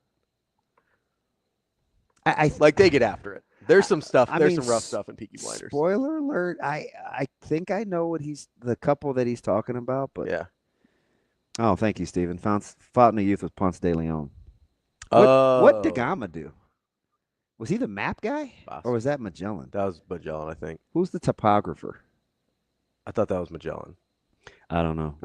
Which, by the way, Topper Grace, the actor. Is it Bosco or is it Francis? Topper Grace is in De Gama. Is in Waterfront. I don't know how to spell De Gama either. It's D-E big G A-M-A. D-E big G A-M-A. Vasco. Oh, okay. I was spelling it wrong. Of course. Vasco da Gama. Right. Got it. Just like you said. Portuguese explorer. I'll read the Wikipedia in the break. No, yeah. Don't do that. I said in the break. Okay, thank you. He was the first European to reach India by sea. Steven is always. Holler, Vasco. What's up, bud? More apt to stick, Rhule or Odem, or both? Both. Okay, you big positive guy. They're both coming. Big positive guy. Listen, how about Nebraska touching down in the Carolinas? Yeah, yeah. It's good to see everybody. They do know a lot of people. Yeah, they've got some connections over there. I suppose they spent some time there. Treat Josh. Can you imagine living in his household? That's pretty funny, though. It would be constant snark. He said, "Nice route, Magellan," was a common refrain when I misjudged a fly ball in high school. I might have to use that on some of our softball players this week. Yeah, I think quietly, internally, you're going through some emotional criticisms. What do you mean? What do you mean? Oh no, we got to win this week. Got a Yeah. W. 18-17. It was a barn. It was a barn burner. Lord. Yeah, it was a barn burner. And that didn't hit the time? So,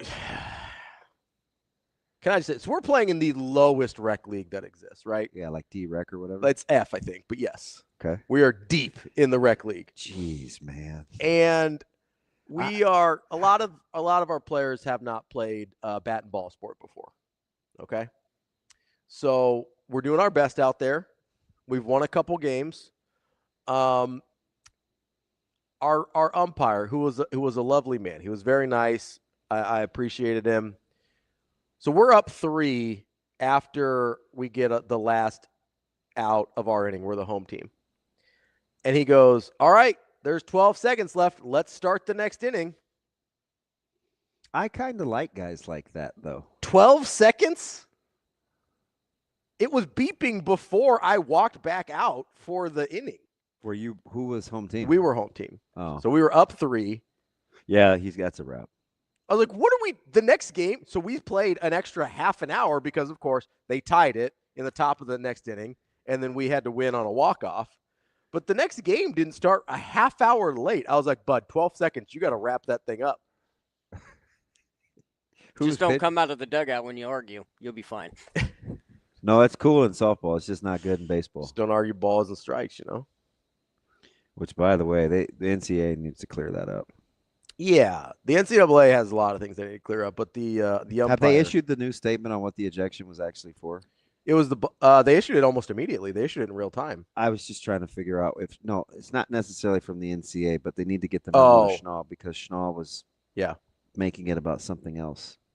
Yeah, no, the only issue, like bumping the umpire, which was what the famous press conference was about. Yeah, he uttered the line that you loved, which I think was shouldn't be held responsible for another grown man's athleticism. Yeah, that was so pretty funny. Passive aggressive and petty. That was incredible. He tripped over his own feet. And I'm 48 years old. I shouldn't get shooed. Or be responsible for another grown man's athleticism. Yeah. Wow. Well, hell yeah. I want to do it now. Yeah. That's fine. You think they're still partying in Baton Rouge? Yeah, I think so. I think they finally cleared the streets of Omaha. They're going back to Louisiana. How about Schaefer giving us some homework? I know. I don't know how I feel about that. You weren't cool with it? No, it was fine. I was just you asked him to resend it. I did, yeah, because the link didn't come through the first time for me. Yeah, and then it showed up double trouble. No, it was good. I'm with Kobe on this one. We were notorious with that. So I didn't walk slow. I was trying to tell the batters. I was like, hey, like just chill, like chill on the way to the plate, because he gave us a 1 minute left, and I was like, hey, walk slow, take some pitches. It's cool. You're that dude. Listen, we haven't won a lot, and we were up 3. I was like, let's squeeze out this W. You know what I mean? Yeah. And so I was like, hey, walk slow, take some pitches, take your time. Nobody's in a rush here. We don't need to be swinging. Like, just chill. And they did not listen.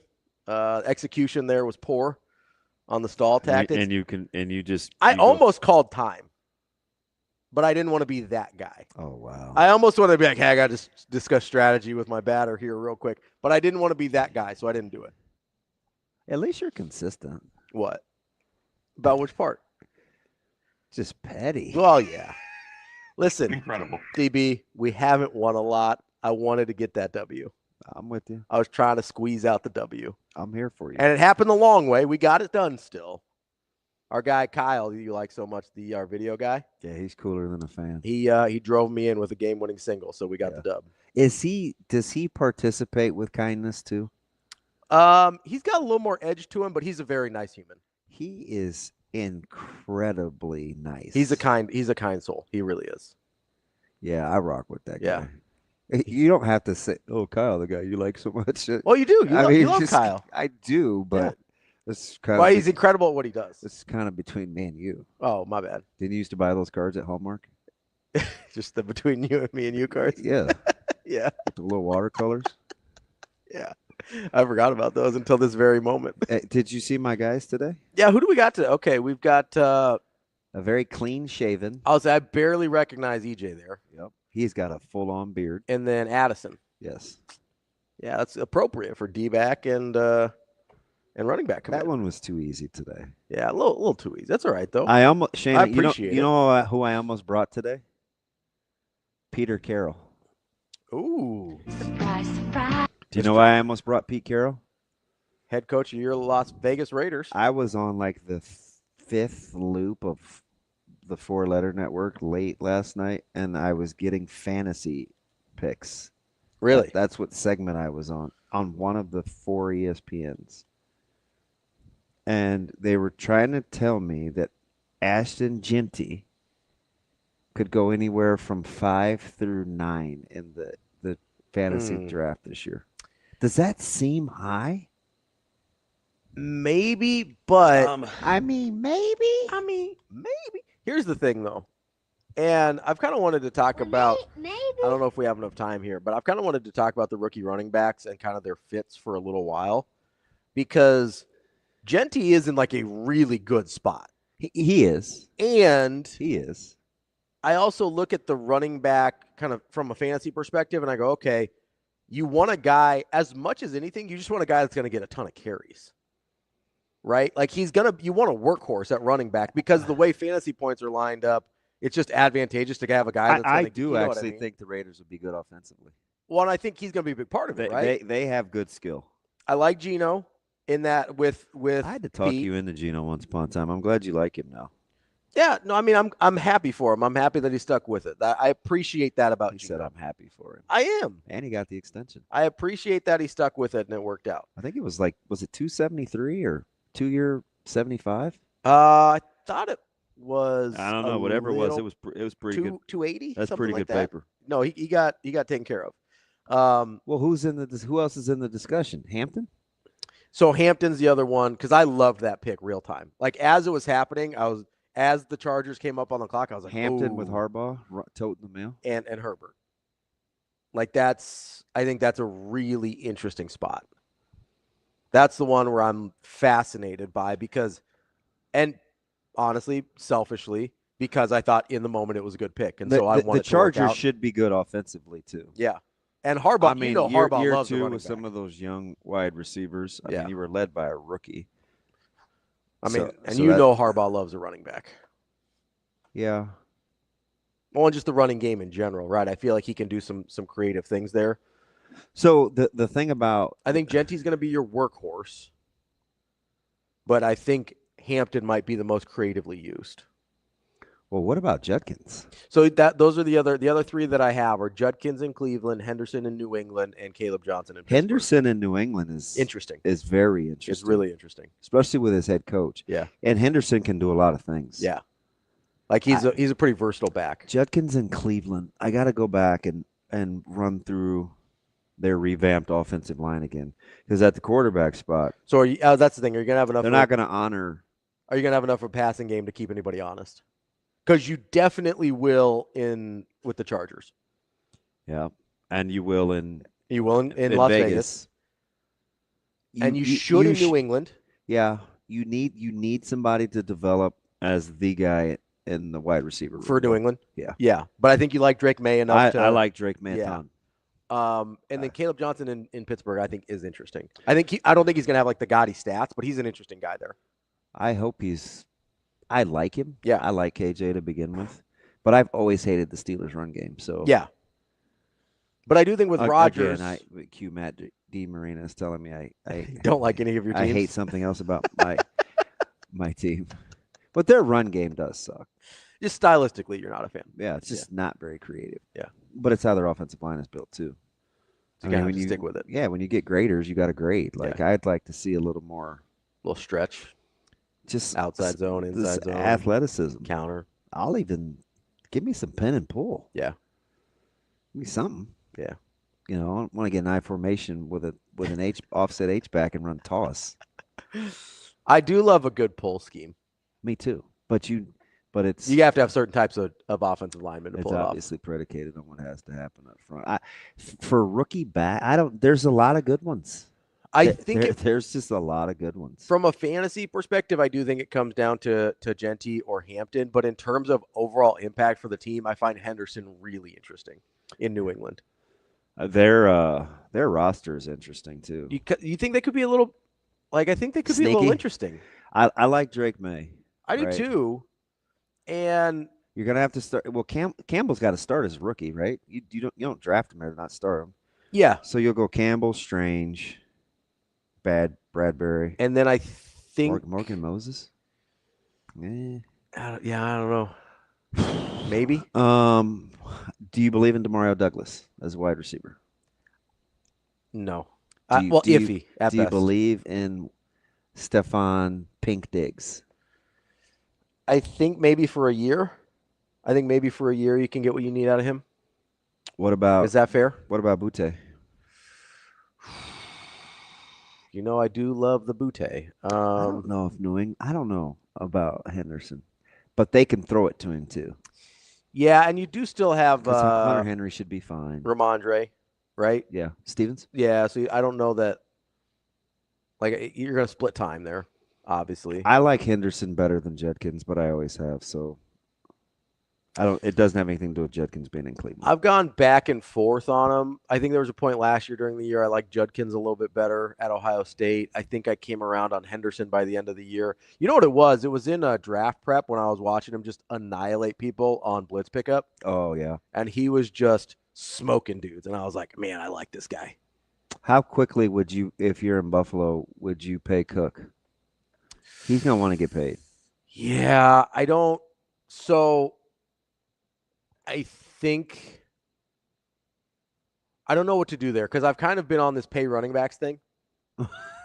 Yes. But they actually have the dude at quarterback in Buffalo. Yeah. So it doesn't totally apply to my logic the way it's been working. Because my logic is like, hey, pay a great running back half of what you have to pay a mediocre quarterback. You know who's interesting? Right? But he's not. I don't know if he's going to, how much he's going to play as a rookie. Who?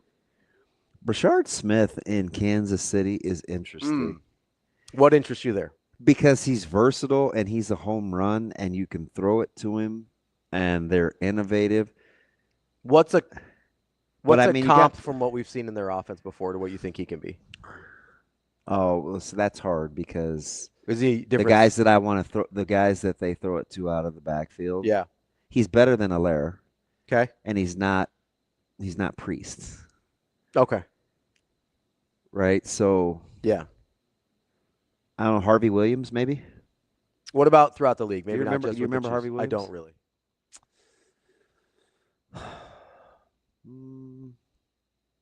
Forte maybe early with the Bears. Okay. So if he can be, I mean, even if it doesn't put up those numbers. I just look at really talented guys in good schemes. Okay. But he's right now, I assume he's got to be behind Pacheco and Hunt. Yeah. I mean, he's got to be. At least Pacheco, right? I mean, I don't really know. He's a guy I would throw in there. Not as a high I wouldn't draft him high in fantasy. Sure, I'm sure. just saying he's a guy that you could like look an at impactful football player at the end of the year, and you're like, What about? Because I'm sort of. I sort of think Hunt might be washed. Is that a hot take? It depends on how they use him. Like I'm not sure that I'm not sure that I'm in there on Hunt anymore. Do you like Monangai in Chicago? I think he's interesting. Now, again, he certainly can find a hole better than DeAndre Swift. I am the same guy that I worry about his vision. Swift? Oh God, yeah. It's weird for a guy that talented. I mean, Detroit seemed pretty okay moving on or letting him move on. Yeah, quickly. But they also hit the jackpot. Yeah, though. Yeah. I mean, you got Gibbs and you feel pretty good there. But even when they drafted him, people were like, "Oh, that makes sense." I'm like, "Yeah, yes, it does." I did think Gibbs. I thought Gibbs was a reach when they did it. I remember saying it, and I was wrong, obviously. But I remember feeling like that was a reach. But I think I'm out on Kareem Hunt. They got Elijah Mitchell though too, didn't they? Yeah, and he should probably start ahead. He's interesting. He should start ahead of. He will start out in camp, I'm sure, ahead of Brashard. Yeah. Because Elijah Mitchell's pretty good. Mm-hmm. Elijah Mitchell's good. I got one for you. Uh-oh. I think you should put him in. I'm listening. Because I liked him pre-draft, so I'm admittedly biased. Okay. I think R.J. Harvey needs to be in the discussion. Ooh. And he's with Sean Payton, and Payton made Kamara a star. Well, Kamara made Kamara a star, but I was gonna say but that's that offense, though. Yes. No, I understand what you're saying. And R.J. Harvey is way good. So they also picked up J.K. Dobbins this year, didn't they? Yeah, as a hammer. Yeah. He's post a couple injuries, which is fine. He'll be all right. But I will say the upgrade for The upgrade for Harbaugh from like J.K. Dobbins to Omarion Hampton, I think, is incredible. Like their offense last year for kind of piecemealing together the running back spot. You know what we're going to figure out in a hurry? What's that? Did I like Hampton just because of the colors in his jersey, or is he a really good runner? Well, he's going to have similar colors now, so maybe you still like him. Because there's a party that's not sure. I mean, he was a little feast or famine. Sure. You know? I think scheme-wise, though, he's like that's a good scheme for a running back. Yeah, that's really nice. Like he's going to give you opportunities to be successful, and you're going to have some good shots. That was, keep an eye on R.J. Harvey. R.J. Harvey's an interesting one. That's not one I had on my radar. He's really good. I'm telling you, he's Bucky Irving 2.0. I probably that's the comp. Didn't watch enough UCF last year to have a super strong take on it. Yeah, dude's legit. Yeah. I mean, I will say that the Sean Payton thing has my ears I up. probably would put Harvey on the list ahead of the top 5, ahead of KJ. No, that's fair. Yeah, I missed that one. I would say that's fair. I think part of the reason they'll throw him the rock too. I think part of the reason I put KJ on the list is because I wondered how you felt like he felt fit in Pittsburgh. Would you put him? Oh, I put him over Judkins. Although apparently training camp has been pretty good with Rodgers. So. Yeah, I'd put Harvey over Judkins situationally. Oh, because he's in Cleveland? Yeah. Like I think Judkins is in a really tough spot.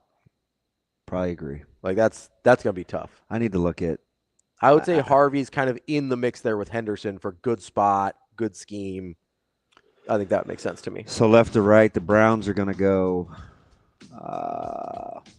Dwan Jones, Batoino, Pocic, Teller, Conklin. It might be rough sledding. And I know one thing, Deontay Johnson shouldn't be your number 1. And they're not going to – I mean, they're going to put – You do have Judy and Tillman. How many guys are you going to put in the box? A lot. Yeah. You're putting minimum 7? A lot. Yeah, you're putting a lot of dudes in the box. They're going to pretend like Malik Willis is back there at quarterback. They might put 9 in the box. Show they can throw it. Is there a soul on that squad that can throw it? I know they got Judy. Doesn't do him any good. We'll talk to Mike Schaefer coming up next here on Hurrdat Sports Live. Give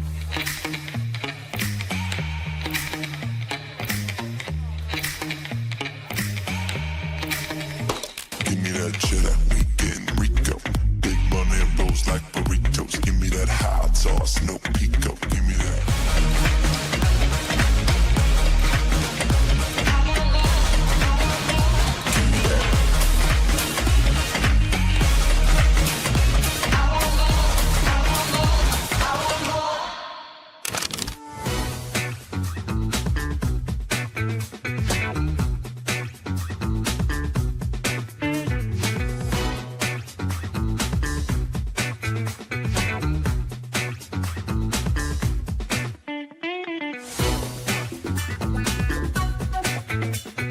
Avery Howard here at Dylan Raiola at the College World Series. Dylan, you've been here all week, but you've been supporting a lot of your guys. Today, you're supporting a buddy of yours, Derek Carriel. How cool has it been to watch him out here and now compete for a championship?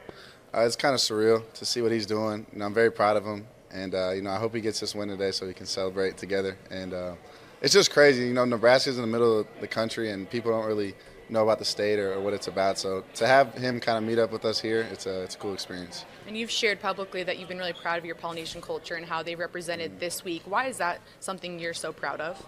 Yeah, it's just the island's so small, and the guys are just such great people, and that I think it's cool that we get to show that off on a national stage like this. So, I'm very, very excited, very happy for them, and, we look to keep it moving.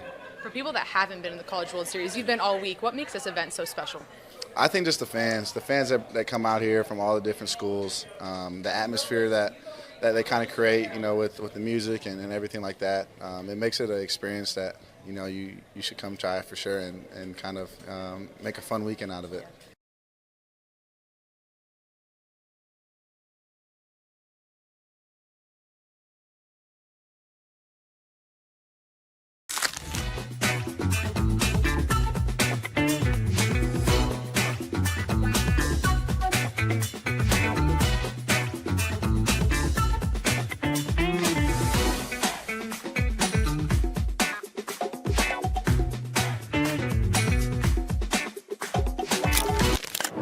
Imagine your first dream home and the feeling of walking inside for the first time.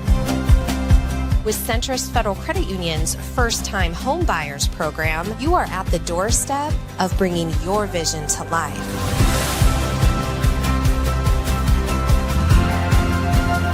Welcome home. From your neighborhood mortgage experts, Centrist Federal Credit Union. We are where you are.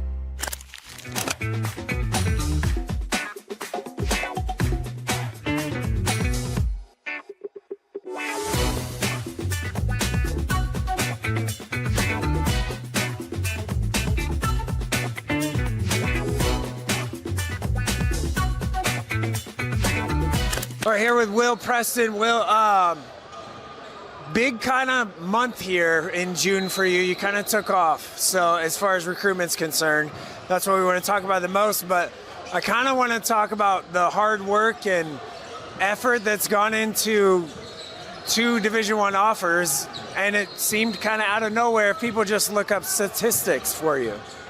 Yeah, so I say like this summer, I started getting in the gym a lot more. I started doing a lot of workouts with my dad. Yeah. I did lots of weight training. I started doing that and did a lot of conditioning too. That's most of it, yeah, I would say. Yeah, I mean, you've always been a bigger guy, Yeah.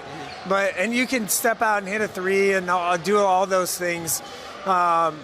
Your game's kind of developed more to now you're playing more 4 out. You're the one in, get back to the basket, post stuff, right? Yeah. Yeah, we changed the offense from last year. They have me in the dunker spot now, which is nice. It's a little before my game because I'm a little bit of a bigger player. Yeah.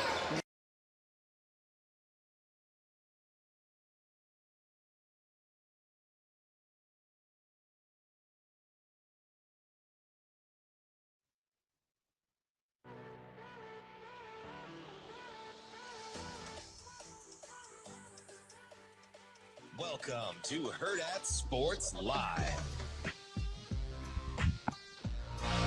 Welcome back, Hurrdat Sports Live, presented by Centrist Federal Credit Union. That's DB. I'm Ravi, Lulla here at Hurrdat Sports Bar and Grill.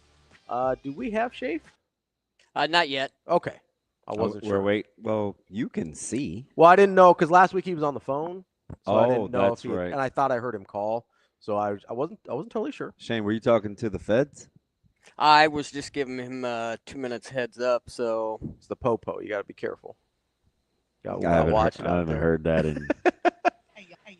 You know what you don't have to be careful of, though? I haven't heard that in years. Your kid's eating for free on Tuesdays at Hurrdat Sports Bar and Grill. Today's Tuesday? Today's Tuesday. Uh-oh. You buy an adult entree, you get a free kids meal. Shucky Boom. ducky. There you go. You getting the shrimp? The shrimp? I do like the bang bang shrimp. Yeah. That stuff pops. The cheese dip is yeah. really, really fantastic. Really good. I'm a fan. My mom liked that too. And I haven't had the shrimp in a while. I might need to roll. Well, up. they got one that's part of the special. Ooh. I'm gonna have to investigate. I haven't had the shrimp special. You like shrimp too. I do. I love shrimp. Shrimp's one of my go-tos. Yeah, one of my go-to proteins. Because you're not processing beef correctly, right? Yeah, I'm not doing a ton of beef right now. White beef is high. Yeah, it's saving me. I mean, honestly, it's not saving me that much money because I'm still buying seafood, but which is seafood's not cheap. More expensive. It is. Yeah, I was like, well, it's saving me money. I was like, nope, I'm buying seafood instead. We have Mike, by the way. Let's bring on our guy, Mike Schaefer, Husker 24/7. Schaefer, what's up, buddy? Not a ton. With beef prices being high, I'm excited. I bought a quarter of a cow the last 2 years, so we're loaded with ground beef in the freezer over here at Casa de Schaefer. So, can you believe the news was just coming on. Well, I should have watched the 4 a.m. or the 5 a.m., but the news was just coming on. They were getting ready to do a special on how to combat the rising prices of beef. I'm missing the catalyst though. I didn't stick around for the news segment. Why is it so high currently right now? I mean, what isn't high right now? I know we're not that kind of show, but if you can name anything that isn't more expensive now than it was, say, a year ago, I'd be relatively surprised. 24/7 Sports hasn't raised their prices in a decade. That is consistency right there. 24/7 Sports, inflation proof. You heard it here. Yeah. Yes. Go 24/7. Can't promise that the analysis is not, it's not idiot proof, but the price is inflation proof. So That's all you can ask for. Schaefer, I Really, it's truly all anyone could ever ask for. Schaefer, I grilled 3 consecutive days, Friday, Saturday, Sunday, and didn't bat an eye at 100+ degree heat. You probably have long sleeves on too. I actually did. So one day I was in a full-blown sweatshirt. Actually, 2. But I'm telling you, like, it's fine. Everybody laughs. But I somehow managed to stay cool. I don't know what it is. Maybe it's just conditioned, but I was wearing a t-shirt around the house the other day, and Micah goes, "Oh my gosh, you got orbs." I was like, "Oh, funny guy." Mike is funny. I like that. No, kid. Mike is not. Shafe, did you Blackstone it at all during the heat? No, the problem I have is my Blackstone's on our deck, and our deck sits up. Our house sits on like a little bit of a perch, and so the southwest wind is just brutal. And it was high. It was high. Yeah, I mean, it was 35 to 50 mile an hour wind all weekend. Like more than not being able to use the Blackstone, having a 16-month-old that only wants to be outside every minute of his entire awake life. And we couldn't really do anything outside because the wind would just blow him over. Like he didn't really stand much of a chance. You know, he'd be like running around, he'd lose his balance a little bit. It was just like, you know, knocked over like he just got taken out by a linebacker or something. So we did a little water table stuff, but even though he built low to the ground, the wind was rude this weekend, to say the least. Does your appetite change with the heat? What do you mean? You're not as hungry. Like, oh yeah. I don't want to eat when it's that hot. There's certain foods I don't want to eat in the summer months. Like Shelby will be, hey, let's have tater tot casserole or some kind of soup or stew, and I'm like, no. I don't know, man. As long as you're not putting corn in it, I may rock with tater tot casserole anytime, all day, every day. She's that way too, and more power to both of you. Stew when it's 100 degrees outside is diabolical. Do people still eat stew? Like beef stew? Beef stew? Oh, beef stew's incredible. Oh, I'll pass. Also part of the quarter of cow. Get some stew meat in there. Get some potatoes, celery, some onion for flavor. Oh. Get that tomato paste, a little broth to thicken it up even more. Hey, I'm really more of a chili over stew guy, if I'm being honest. I like chili. Big chili guy. What's your go-to in a pinch protein? Is it just ground beef, or like short notice, didn't take anything out, but you got to get something going? Like, what's the go-to protein? Well, the easiest is probably ground beef for defrosting purposes. If I didn't take anything out, I mean, we're pretty well split between beef and chicken for the most part. We need to get some more pork. I saw some pork chops the other day, and I haven't had a good thick pork chop in a while. That sounds really good to me. But it's a lot of chicken breasts, a lot of chicken just in general. Do you eat all the parts, like thighs? Are you white dark meat? I'm more chicken breast, wings, and then legs. Like, I love drumsticks. I absolutely, when there's fried chicken and like all pieces, I'm looking for the drums. Yeah. I'm the 37-year-old man who's looking for the drums because he's at heart 6 years old and will never not be looking. Mike J, L3, and Zoe. Yeah, the drumstick kings, like drummy crew. Let's go. That's her favorite. That's her favorite piece. I'm like, but chicken drumsticks.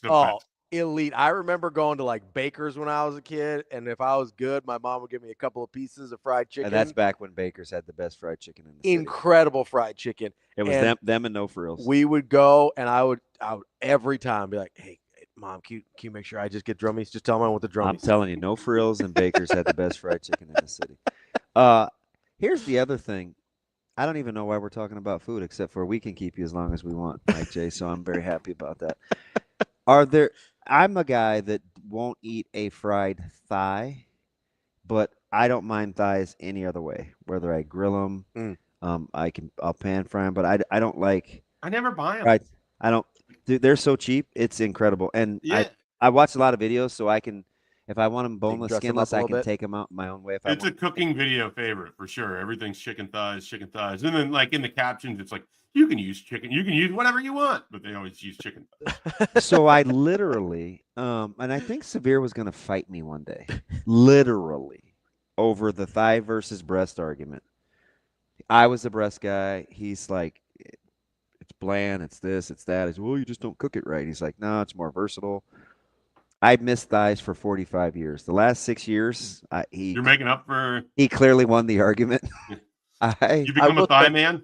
I like it. I like it all. The only thing I discriminate against is I do not eat fried chicken thighs. But I'll eat any piece of the chicken almost any other way. I do think thighs have a little bit more flavor naturally. And they just, when they fry, they're a little too fatty for me. Yeah. So here's the thing: when you fry chicken, like that's why I like the drummies so much. This is interesting. You tell me about fried chicken. I'm all ears. I think we almost lost Schaefer. I'm just what I do. What? Just keeping it together by a thread over here, guys. Next, never mind. I'm not gonna say it. I can't say it. Don't say it. Don't say it. Don't say it. Okay. The thing about fried chicken is what? So with the drummies, your like crisp to chicken ratio is way better than with some of the other cuts. That's part of the reason I like the drumstick so much. Is like your crispy chicken to the actual meat ratio is really, really good. I get it. That's why drumstick, the fried chicken drumstick is up there for like best first bite.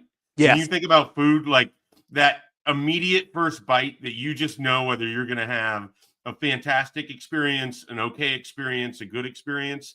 The fried chicken drumstick, that first bite is up there with about anything else. Agreed. All right, this is my last question because I'm curious. I eat drumsticks. I don't turn it down. But don't you guys feel like that's the piece where you can't get the most off the bone? Or do you get the gristle and the little stringy part and eat the knob off? Like, do you get it all, or is there like leftover on the? I probably don't pick. You know what I mean when wings. I say knob, like, yeah, I don't. knob. I think I don't pick wings as like cleanly as I do drum. Right. Like I eat. I just attack the drumstick like a savage, basically. All right. It would not make for aesthetically pleasing video watching me eat it. I'm wasteful, so I'm just gonna get like however many drumsticks I need to get the parts of the chicken that I want. You're spinning. Dude, you know how many times he low-key humble brags? Like, it's incredible. I mean, listen, I know I'm only eating about 3/4 of the drumstick, but if I want, 6 pieces worth of meat, I'll just buy 12 drumsticks. I mean, what's the big deal? It's like I waste not. I think that the math isn't quite working there. Here's the thing: is you and I are buying the same amount of drumsticks. I just don't have to feed any kids with it. Oh, good point. And my wife's a vegetarian, so like if I'm buying probably less chicken than you guys, I mean, and I'm still coming up out on top. It's why it's cheaper because there's not enough meat for the bone. It's the best taste though. Like the best crunch to chicken ratio is perfect. Listen, sometimes you got to spend a little extra to get what you want. You should hear his philosophy on white steak fries versus thin fries. Thin fries have a better crisp to potato ratio. Absolutely. Shane. It's all 100%. about See, he knows what I'm talking about. Steak fries texture. It's about the texture. Like if you have steak fries and they're not cooked in the right way, then all it is just this like potatoy glob it's that just falls apart in your mouth. sliced baked potato, which is disgusting. That's all steak. I certainly wouldn't call it disgusting. But I'm not a fan. I don't like I it. want the crisp of a fry. That's why like the crinkle cut fries have such a high risk reward ratio. Oh yeah. Because if they're not done correctly, if they're not mush. crispy, it's just sort of like the old TV dinner French fries. Those I watched the a guy on TikTok do food reviews. He was someplace in Louisville, and he's like trying stuff across America, so you don't have to. He's pretty popular, and he got waffle fries, and this was just the other day. And you would have thought he'd been into a raw potato. And he went all in, Schaefer, on the lack of crisp and the surface area of the waffle fry. I'm like, oh, my God, I think I'm talking to L3. I would say waffle fries are much more high risk, high reward than even crinkle fries. Schaef's right. Crinkle fries are very hit and miss here. Yeah. But waffle fries, a bad waffle fry is like just biting into a potato. Oh, He gave it like a 2 out of 10, which is rare. Wow. That's pretty brutal. I have to admit to doing this now. If I get home and I'm unhappy with what looks like the quality of the French fry, I will have the air fryer out and re-air fry it to get it to the crisp level that I want. Yeah. Like this is where I'm at. I make no apologies for it. I'm not gonna lie.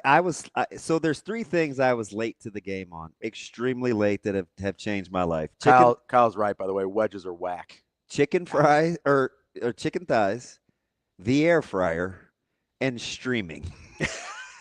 Hey, you can put all of those together and have an actual evening. All things I didn't start streaming until like 3 or 4 years ago. I missed PlayStation 2. I missed all the good streaming. Dude, I don't think I did satellite TV until COVID. Seriously? It's embarrassing.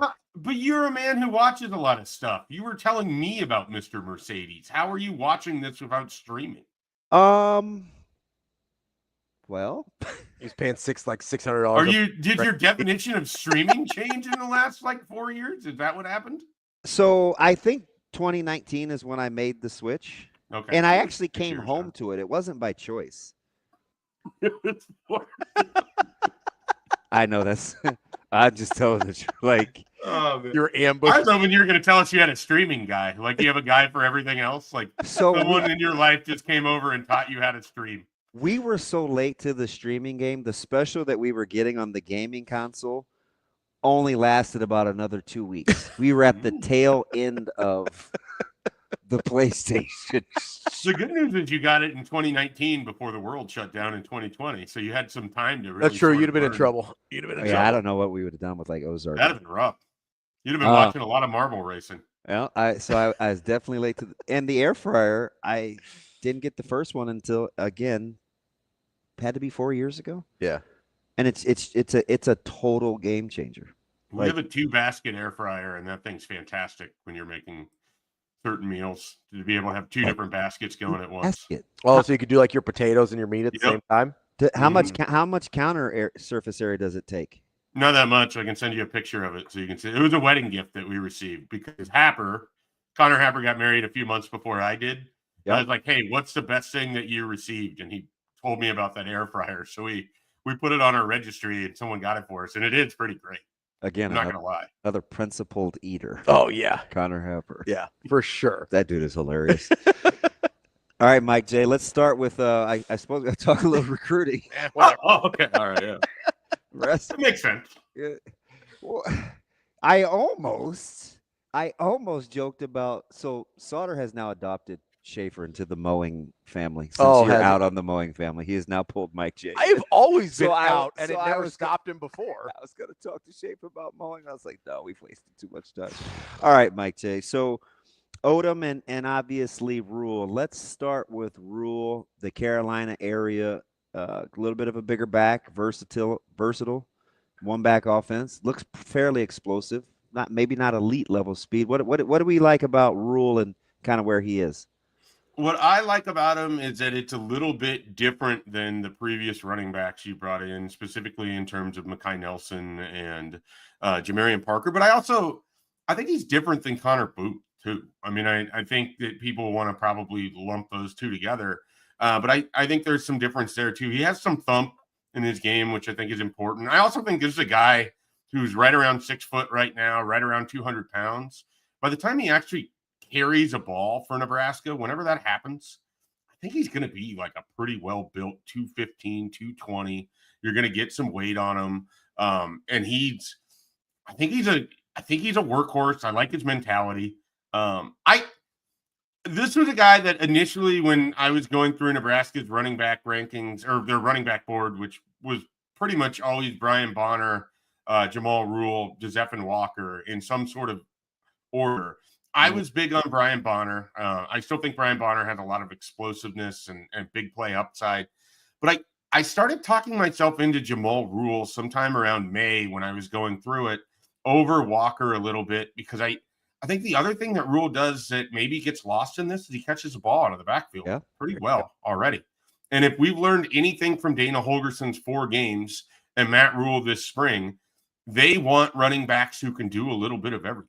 I also like that because he provides some thump, it makes me think that he's going to be a guy who can pick up pass protection pretty easily too. Like I think they ended up with a sort of versatile all-around running back that you wouldn't have necessarily thought if you just looked at, the baseline. This is what his height, weight is. You're just thinking, oh, he's probably not going to be that fast. Well, his 400 time is really, really good. I think he has more bursts than it is straight fast. But this is someone that I actually like this running back addition quite a bit. I think Parker might be a little higher for me when I weigh the four guys Nebraska's brought in, under EJ Barthel. But I ended up kind of talking myself into Jamal Rule quite a bit. And I think some of it is I really like what I think his body size is going to be by the time he actually is going to be involved in Nebraska's offense. Plus, he's just a personality. When I talked with him, he seems like someone that's ready to go to work. Like if he could skip his senior year and just be at Nebraska and go to work right away, I think we would want to do that too. So there's some intangibles in there that I liked about my conversations with Jamal Rule as well. I like how he runs behind his pads, right? He doesn't play small. Runs heavy. Yeah, he's a heavy runner, and he falls forward. He's got a good center of gravity too. Like you're not getting like a lot of clean shots on him. Yeah. He moves off of contact. I've had this conversation with different college coaches because for me, and I am not an evaluator, I don't want to be considered an evaluator. I just have thoughts and opinions, and I can't stop talking. So, don't misconstrue those things. I have a tougher time with running backs and evaluation than I do almost any other position, because so much of the highlights that you see is a guy just running through one arm tackle and being faster than everyone else on the field. That doesn't tell you how they're going to play against likewise talent.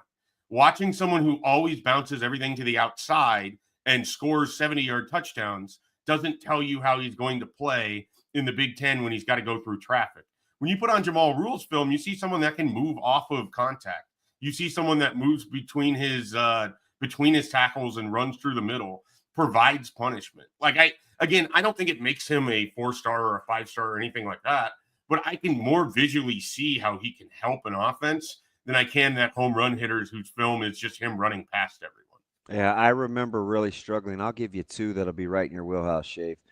Evaluating Leon Jackson and Terrell Newby. It's like every time you watch Leon Jackson, it's like, oh my God, Pasco. This guy is, what kind of football are they playing up there in Washington, right? This dude was just a long strider, and he was really hard to grade. And then Newby, a lot of home runs. And Chaminade. He just everything was he would bounce one cut off the tackle and then just be gone. And I remember being really excited about him. And it's not like his career at Nebraska wasn't solid, but it just wasn't the running back that I thought but you know what though, Schaefer? He turned out to be a little bit different. That's not really who he ended up being at Nebraska. Like that Minnesota game where he was tough and those downhill slashing runs. I was like, he grew into being a more complete back. Like I think it was a process for him to learn to run in traffic and, change his low center of gravity versus in high school. And he was kind of just getting the baton. Those were two guys I think highly, highly rated that were really hard to eval because of what you just were describing. Yeah, I think that's fair. And one of the things about Newby is I think he had to make himself get tough. He didn't have to be tough in high school. And early in his freshman year, I think that was like a big thing for him is he had to prove that he could be tough for Ron Brown in 2013. What's the just thinking out loud here. What's the next position you have the most trouble with when you're watching high school? Because like I tend to have that issue with wide receiver sometimes. I even have it from college to the NFL sometimes with wide receivers. So does the NFL. Well, fair. Because a lot of times it is just so physically, like if you have a guy in high school running a 4.4, he can just run by everybody. And kind of like we were talking with running backs where it's like, well, I don't know if he can run a route. I don't know how good his hands are. I don't know. You can't really see concepts when you watch tape. And a lot of NFL is concepts and being on the same page as your QB. Like, is there another position? Running backs, I'm right there with you. There's been a ton of guys where I'm like, oh, that's a big home run hitter or whatever. But then you go, okay, he's breaking tackles, but why isn't he running away from guys? Like, it's a really challenging one. Is there another one that just pops up in your head and you're like, I don't know if this guy's any good or not. I can't tell. This feels a little unfair because I think it's hard to find high school guys who are going to translate to being college safeties. But I think safety can be difficult at the high school level because what they're being asked to do or how they're being asked to play doesn't always fit with what they might be as a college defender. And sometimes you see guys that are corners in high school get moved to safeties because of hips and needing to turn and all of that. Safety is just one of those tough ones. I mean, sometimes I think some of your better safeties end up being offensive high school recruits that get flipped over to the position. There's some examples of that too. So I don't know. That's a tough position. I mean, they're all hard. If it was easy, then football wouldn't be as ridiculously difficult as it is. But safety immediately came to mind. I'm trying to think if there's another one. Wide receiver, some of the difficulty with wide receiver is that you can have a guy who has all the physical traits, but if he has a high school quarterback who can't get him the ball, like the film becomes somewhat difficult. And I think there's a fair amount of examples of guys who show up at places either as walk-ons or, lower level wide receivers that it's like, oh, wow, this guy has physical gifts. I wonder his quarterback had the arm strength of getting it 25 yards down the field, and he had to float it to get it there. Like that can make it a little bit difficult too. I mean, so much of high school film is having to determine what else is around a situation. Yeah. And then deciding, are they benefiting because they're just that much better? Is he being hindered because he doesn't have any actual help? That kind of thing. Let me ask you something, Schaefer, about this whole style and substance thing. And this is on the heels of, taking pictures and being visible and which should you be working, and we need more recruits and whatever people say about Nebraska branding versus the productivity. When you look at a guy like Odem and saw how early Nebraska was in, and then the whirlwind of the next 12 months and him coming back to, hey, who was riding with me all along from a relationship standpoint, is it easy or difficult for you to parse through the images and the social media presence that you see from Nebraska versus what you really think they're about on the recruiting trail? Or do they overlap that has allowed them to be somewhat successful with getting these guys on campus?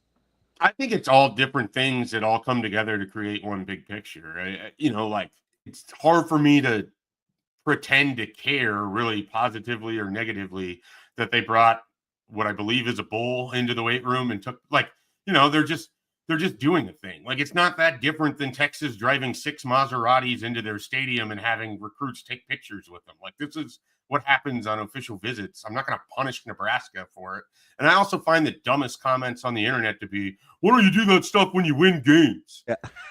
It's don't get me started. I had a meltdown. It's sort of I just want to say this to the internet commenting community. The football season isn't played in June. You can't win a football game in June. So maybe just shut up and not pay attention to it. If you can't handle the fact that someone's doing something in a month that isn't August, September, October, November, where the football games are being played. There's that aspect of it too. But I think the thing that you said that stands out the most to me, and I wonder if it's a John Butler, I wonder if it's someone else in the recruiting department. They've had a really good cycle in particular, even though they only have one commitment. They had another one, and he went to Florida. They have identified defensive backs that the evaluation community in the recruiting world has been like, oh, yeah, we missed that one pretty bad, didn't we? CJ Brano went from someone who no one was talking about. When I called Andrew Ivins, who I think the world of, is very good at what he does, I was like, what do you know about this kid? And he's like, well, he's in a professional golf community. Like, they don't produce football players. He's big and he's long and he runs fast, but I don't know that much about him. Like, a month later, CJ Brano is the best player at a camp in Orlando, featuring a ton of 5-star, 4-star talent. Like, he immediately it's visible what it is about him that stands out. Danny Odom, Nebraska was all about Danny Odom before really anyone knew who Danny Odom was. I mean, he had some other offers, but they got in very quickly. One of the reasons why they were able to survive this onslaught of Clemson and Auburn and Ohio State and Penn State and Oklahoma is because they built that relationship early on. And it was, hey, we believe in your talent. Other people might come in when you get to a certain level. We're here now. We think that you're this good now. there's other defensive backs like that too, some of which they were never able to get on campus but I just think like, and again, I don't know if it's a John Butler thing, but that's sort of where I want to give some of the early credit. And then Addison Williams has done a really nice job sort of providing the personable aspect to the recruitment with it. Not that Butler can't, but position coach is a big deal in that whole thing. The evaluation of defensive backs has been really good in this coaching change. So it was important to me that they were able to close one of these guys out so that the proof is there for people. Like Danny Odem wasn't a slam dunk. Everybody thought this guy was a 4-star right away. Danny Odem was Nebraska, Purdue, Louisville, Pitt, I think, in early January. And then I just ripped off all the official visits he took. It started with Clemson. Then he went to Auburn. Then he was at Oklahoma. And then he was at Ohio State. And then he was at Penn State. And then he finished at Nebraska. But that's a pretty impressive group. And all of those teams would have taken that commitment. Ohio State definitely wanted him. Like anyone who tells you otherwise is just straight lying to your face. Schaefer, let me ask you about when the cycle is going to be what it is for high school. And I think you've mapped it out pretty clear about what you think Nebraska's trying to do, right? We know the youth on the roster. If they win this year, listen, we're young. We've got good bodies. We're going to continue to develop on the way. If somehow the season doesn't go the way they want it to, you may have to hit the portal a little harder with kind of immediate help, depending on what year 4 looks like. But you still have the young guys in the fray. Are you comfortable with how selective isn't the word, but like Nebraska's philosophy in terms of how they're attacking high school recruiting, given the current roster configuration? Yeah, I think there's a lot of factors to it. One of the things I maybe undervalued is it's going to be more difficult in the way that high school football recruiting is operating to bring in almost a whole new defensive staff the way that they did and then pick up recruiting like nothing happened. I mean, I think that is part of why things seem as slow as they have in 2026. I mean, Danny Odem's just their second commitment on the defensive side of the ball right now, joining Jace Reynolds. Yep. They may not get a defensive lineman in this class. It just might not work out in that way. So I don't know if comfortable is the right word, but I think they pivoted in such a way where I understand what they're doing. They weren't ever going to take a big class. They were highly focused on certain players. I think they were put in a tough situation with the lack of clarity with NIL and the House settlement. And so instead of being in a spot where they were going to have to walk some things back, Matt Rhule said very early on in the spring, hey, we are not going to overpromise and underdeliver. And that puts them in a situation where maybe they get the spatula out and they're flipping some people late in the cycle because they win some football games or they have clarity as to how they can operate their NIL. Yeah, I could see them having to circle back. So I think they have done a pretty good job reacting, responding, and not panicking. And I think that's the critical thing. They didn't just bring in a bunch of dudes for visits and take commitments to take commitments. Every one of the guys that they have at this point in time are people that they've wanted, with maybe one exception in terms of we'll see what happens with Bonwell Witt. I think that's sort of the one spot in this class where, we'll see what happens there. But I look at a guy like Luke Sorensen. That is a really big commitment for what Nebraska wanted. They identified 4 tight ends, and they weren't able to get Camden Jensen, who I think was their number 1 of that 4. But they were able to get a guy in Luke Sorensen, who I would maybe argue is their best commitment out of their 8 that they have right now. He's got good tape, man. He's got really good tape. I mean, if you like watching someone just be nasty as a tight end, I mean, that's what this guy is. He's a great blocking tight end, and he can catch the ball a little bit too. His temperament's going to fit Satterfield and Mosey too. Yeah, he's a good personality fit. The family's a good fit. I mean, it's just it's a situation where it all lined up and made sense. And so when you can fire your shots correctly and you get guys like that, you get, those 2 offensive linemen, they're guys that they wanted, Rex Waterman and Hayden Ainsworth. They don't care that the ratings maybe don't line up. Here's something else that I haven't written about that I shouldn't probably just be saying on your show. I should have written about it first, but here we go. 3 of their last few commitments in Odem, Sorensen, and Ainsworth are all really young. They're going to be 17, 18 years old when they get to campus. They're going to have an opportunity to go through a redshirt season in which they're going to get taught the correct way to lift and to add weight to their body and to do the nutrition. And so you're kind of banking on a development system where it's like, if we can get some of these guys in young before they start to really age into what their body is, we can train this thing in the exact way that we want. I don't think that's a coincidence. I don't think that's just oh, wow, there just happens to be a few younger, like that is something that they're looking for. That's part of the data set. And they're just, again, it's not going to be a class where you're excited about what the recruiting ranking necessarily looks like. But I do think they're going to have a high percentage of contributors because they're being very smart about who they're taking and what they want in this class. And they know that they don't have to just take people to take them. I think that's such an important part of this. Yeah. Do you, Schaefer, I know we're keeping you along here a little bit, but I remember when Evan Cooper and that whole thing happened where he was no longer with the coaching staff, that a lot of people talked about, especially in the defensive back room, and we brought up Odem and Brana as really, really good evaluation wins, even if only one of them ends up on campus here. But are you kind of impressed that the evaluation Denver took a hit when it was sort of seen like Cooper was that ace in the hole in the evaluation part of the equation for Nebraska? Yeah, I don't know who gets the credit for it, because I think there's a handful of people that Matt Rhule is now turning to, because Evan Cooper was his guy. Like, so that narrative was accurate, right? Like that's what was 100%. I mean, that was it. And it wasn't just defensive backs. Like Evan Cooper was watching the offensive linemen and giving his feedback, and Matt Rhule would take that. And so now you've got sort of this, you have 3 defensive coordinators on staff, and Addison Williams and John Butler and Phil Snow. Phil Snow is watching film and giving his feedback on defensive backs. You don't like that clearly matters to Matt Rhule. So I think that they have, I think they've done a nice job of replacing what it was that I think Evan Cooper really brought to the table.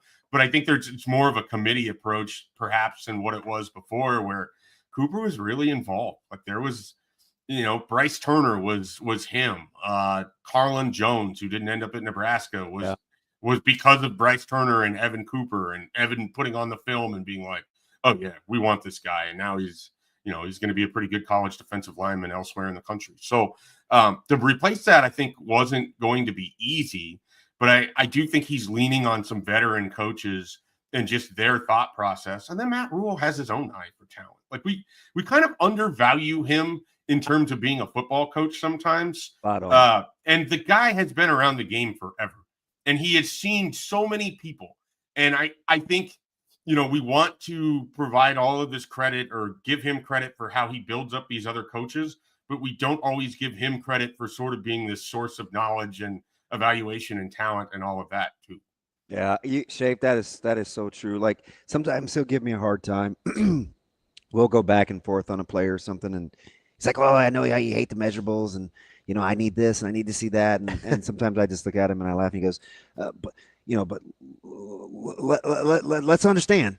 I know what I'm looking for. Clearly, it's just like." I think he feels that way. Like legitimately, he doesn't feel like he gets credit. Hearing you say that out loud is so true. Like, I think if he could not care about how it would be received, he would say, "You know what? I know a good player when I see one. Are we cool?" Well, I just think he would say something like that. It was a different context, but he said it out loud. He goes, "Hey, I was a pretty good football coach before I became a head coach." Like, that's a thing he said in a press conference. Yeah. Well, I mean, I think there's a stigma attached to some head coaches in college football where it's like they just kind of operate up here and everything else happens below, and then their job is on Saturdays. Matt Rhule's job is literally every minute of every day, and that's how he wants it. That's who he is. Pretty much. And the thing is, if you aren't operating in that same plane, probably not going to spend a lot of time with him. Oh, that 2 minutes is priceless. Oh man, I don't know if we can top that. Pretty good, Mike J. Pretty good. We may have to call it a day with you, Shape. I do want to get to that next week. I'm going to hold on to the article that you sent us. I know. Because I do want to get to that. We studied. I know, but we will get to that next week because it's summer. We got some time. But I do. We got time. Tate, that was a fantastic idea too, because I skimmed through that originally. I that's good stuff. That's a tease for next week. All right, we'll save it for next week. Thanks, guys. Dave, appreciate it as always. We'll talk to you next week. That's our guy, Mike J. Schaefer, Husker 24/7. He does think he's pretty good at that evaluating thing. Well, I mean, I would tend to agree, right? Like you watch a few combines, you go to a few places when you're at Temple and Baylor, and you're finding talent. Where you have to, right? You don't have a choice. Man, who else saw Hassan Reddick? Not a soul. Like literally no one else. So I'll ride with that guy. You know, you run around like Brad Pitt in Troy and say, "Is there no one else?" Yeah, that was the case with Hassan Reddick. One of the worst casting jobs ever. You didn't like Troy as Achilles, or you didn't like Brad Pitt as Achilles? No. Who'd you want? Nothing about Brad Pitt oozes Achilles. There's a bad NBA joke there here in a second, but we're going to leave that as it is. You're in the least surprising news ever that Halliburton says I'd do it all over again. Of course he would. The least surprising. That's who he is. That's part of the reason I love him. Again, almost 100% of players would. Yeah. Listen, it's NBA Finals. Like you flip the coin, you take your chance. Yeah. It's a game 7. Like you're going to. Are you interested at all in the two different philosophies on when to get to surgery? I am. I'm also really interested in the Nico Harrison, Luka Doncic calf strain thing now too. Yeah. Because there's a lot there. And firing all the trainers that told him not to play. Yeah. Man, Luka may have known what he's talking about. Yeah. That Nico guy might suck.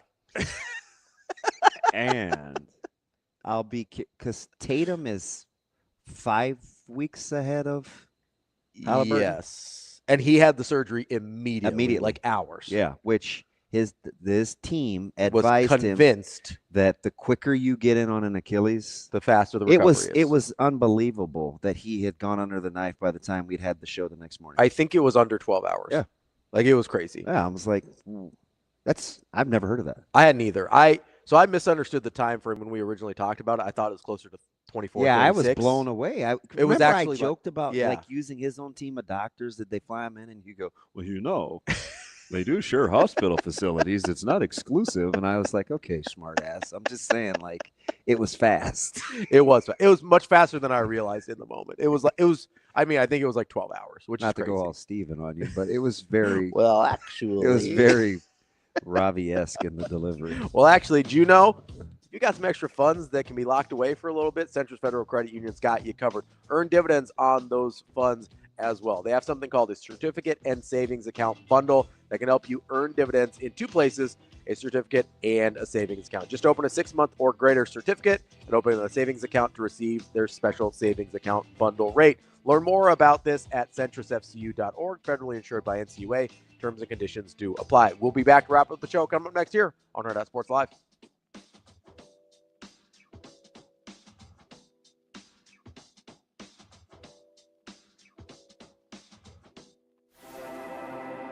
We're in the neighborhood, just down the street. With a wide variety of home equity products to help you create a relaxing oasis. So you can kick back and relax in comfort. Centris Federal Credit Union. We are where you are.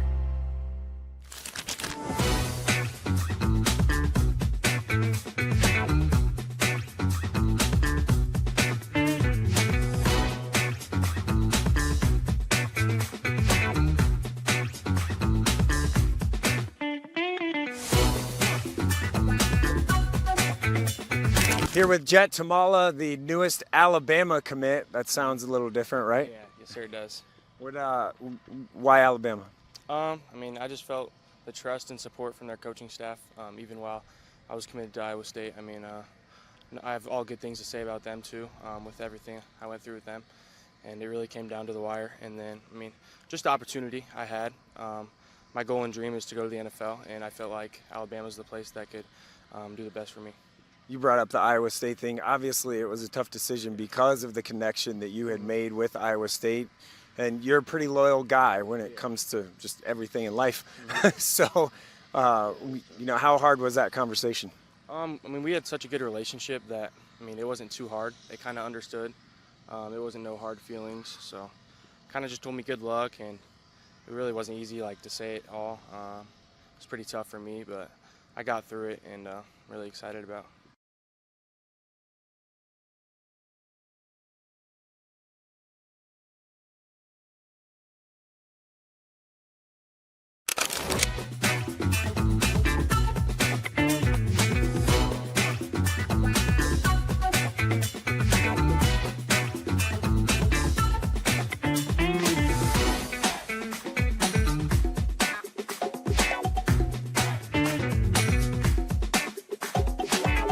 Okay, here with Colin Rice from Waukee Northwest. Colin, your recruitment's kind of taken off a little bit, right? You've officially visited Iowa, officially visited Nebraska, and Northwestern's coming up for you. Yeah. I want to touch on just Iowa first. That was the first one for you. Yeah. Your relationship with that staff. Coach McCollum's new there, obviously. Yeah, I think Iowa has always been a spot, being from Iowa, that like I wanted to go visit just because it's like we're from Iowa and everything. And then I obviously know McCollum's. I played with McCollum's two sons last year. So I've known them for probably a year and a half now, and they've always been good to me. So. Yeah. And then Nebraska, the visit there obviously went well. What'd you like the most? All those things. Yeah, the Nebraska visit was great. The people there are really awesome. I love Fred. I love Nate. I've known them for a while now. I think this tournament was probably the 1-year anniversary of them talking to me, starting to talk to me, which is pretty cool to think about when you think back to all of it. A full circle moment. Now I'm on an official visit saying, oh, hey, I might go here. Yeah. It's really cool.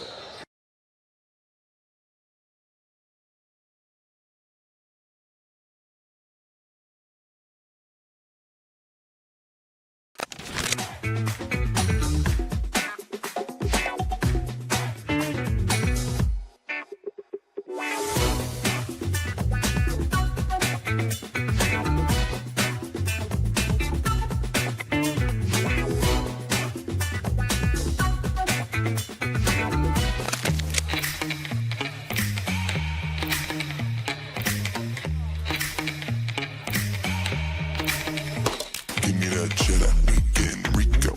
Big money and rolls like burritos. Give me that hot sauce, no pico. Give me that.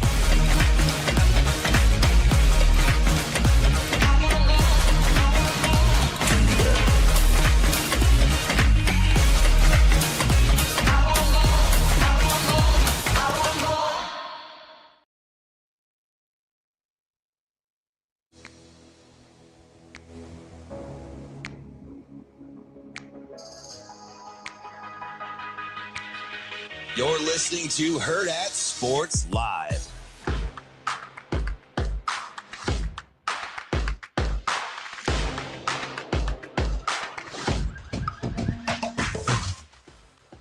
Welcome back, Hurrdat Sports Live, presented by Centris Federal Credit Union. That's DB. I'm Ravi Lulla here at Hurrdat Sports Bar and Grill. Can I ask an etiquette question for you?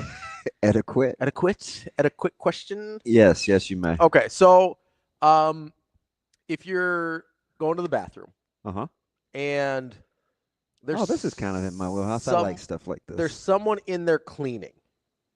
Oh, that's my dude. You talking about cereal? Yeah, and it's a person of the gendered bathroom that you're in. Not to get all political on you or whatever. Yeah. But like, so it's not awkward. Yeah. Right? That's my guy. Is it okay to go ahead and still use the bathroom even though they're working in there? I do. Okay. He's always in there. Because sometimes, not the guy now, but sometimes when I do that, they kind of look at you funny, like, "Hey, wait." Was he playing his music? Was he have his phone out? No, he didn't. I think he was about to, but he didn't because I walked in. He sets the phone on the counter. He play your music, my guy. I don't care. He does his thing. Yeah. But most of the time, so I would say 85% of the time, I'm usually only going to wash my hands or to get a paper towel if I've either laughed too hard or I don't know, something. Need to wipe off the last segment. I only pee like 15% of the time. Yeah. But it's fine. He's really nice. I think he has a twin. Does he? There's somebody here that looks just like him. Is there? Oh, yeah. So that's okay, though, like to just go ahead and continue to use the bathroom? Yeah. Okay. Because sometimes I would wait. You would wait? Yeah, because I'd be that guy going like, man, I just cleaned that 15 seconds ago. I could see Because sometimes that, I feel like but you said he was. Well, he did preface it by saying he's getting started. Oh, I don't know. I don't know what in the process where he was. I don't know. Oh, if I you said made it getting seem like if I said getting started, that was. Was he actually cleaning it? He was standing You there. said he was standing there. I couldn't tell if he was about to start cleaning or if he had just finished. Oh, Like every day you come in here and I just cleaned that, and 10 seconds later, that sounds like you something messed my up. mom would say. Here's the thing, though. Like if you're cleaning a toilet, Like you sit down to eat. I just wiped the table. if you're It's like, cleaning a toilet, well, when's a good time? right? So that's what I was going to ask. It doesn't matter if it's 10 seconds, 10 minutes, or an hour later that somebody pees in that toilet. Like there is going to be urine in that toilet sooner rather than later. Well, Does it matter? I don't know, man. I got to be honest. I'm like, I've wiped down like our glass back door, and the dogs want to go out, and I'll see Zoe go over to the door to let them out, and I'm terrified. Well, Sauter talked about this with the lawn, right? Like right after he mows it, he doesn't like people to step on it. Yeah. Well, that's any time. Well, okay, but so there is. I do think there's like a time thing with it too. Like I just finished that; it looks nice. I don't know. That's interesting. But I don't think we're cleaning toilets for like aesthetics either. Yeah. So I feel like that also matters. We are going to get my new partner, Mr. Crooks, tomorrow. 9:00, Kyle Crooks. Yeah, we're gonna try to get him before play-by-play voice of Nebraska football. I imagine he's got to go the Sam McEwen's. He's probably got to do the circuit. the Mitch Shermans. Yeah. Probably has to do the of the world, the car wash. Yeah, I get him out of the way. Well, I'm so excited about it. Oh, I'm happy. He's moving this weekend. Listen, is he moving this weekend? Yeah, yeah. Hey, ask him. Like I called Casey before the interview. Yeah, yeah. I said, hey man, I don't know you from poop, but whoever you are, just be that guy. He's like, you're weird. I was like, I know. Hey, do you think I'm joking? No, I believe 100% that you did that. I did. I'm telling you, this dude's preparation. That is impressive that he like knew the segment names Ask and like Jessica. had them right. And we were like, if he would have read, and she pre-screened the pre-screen. Really? Yes. Like she was in from the jump. I didn't get involved until down the stretch. Yeah. Until it was like nut cutting time, right? So, and she said it in passing, and then when I actually saw it on full display, she's like, DB, he knows everything. And I was just like, oh, like, okay. Nope. He's listened to our shows. Yeah. He talks about the rapport and the delivery cadence.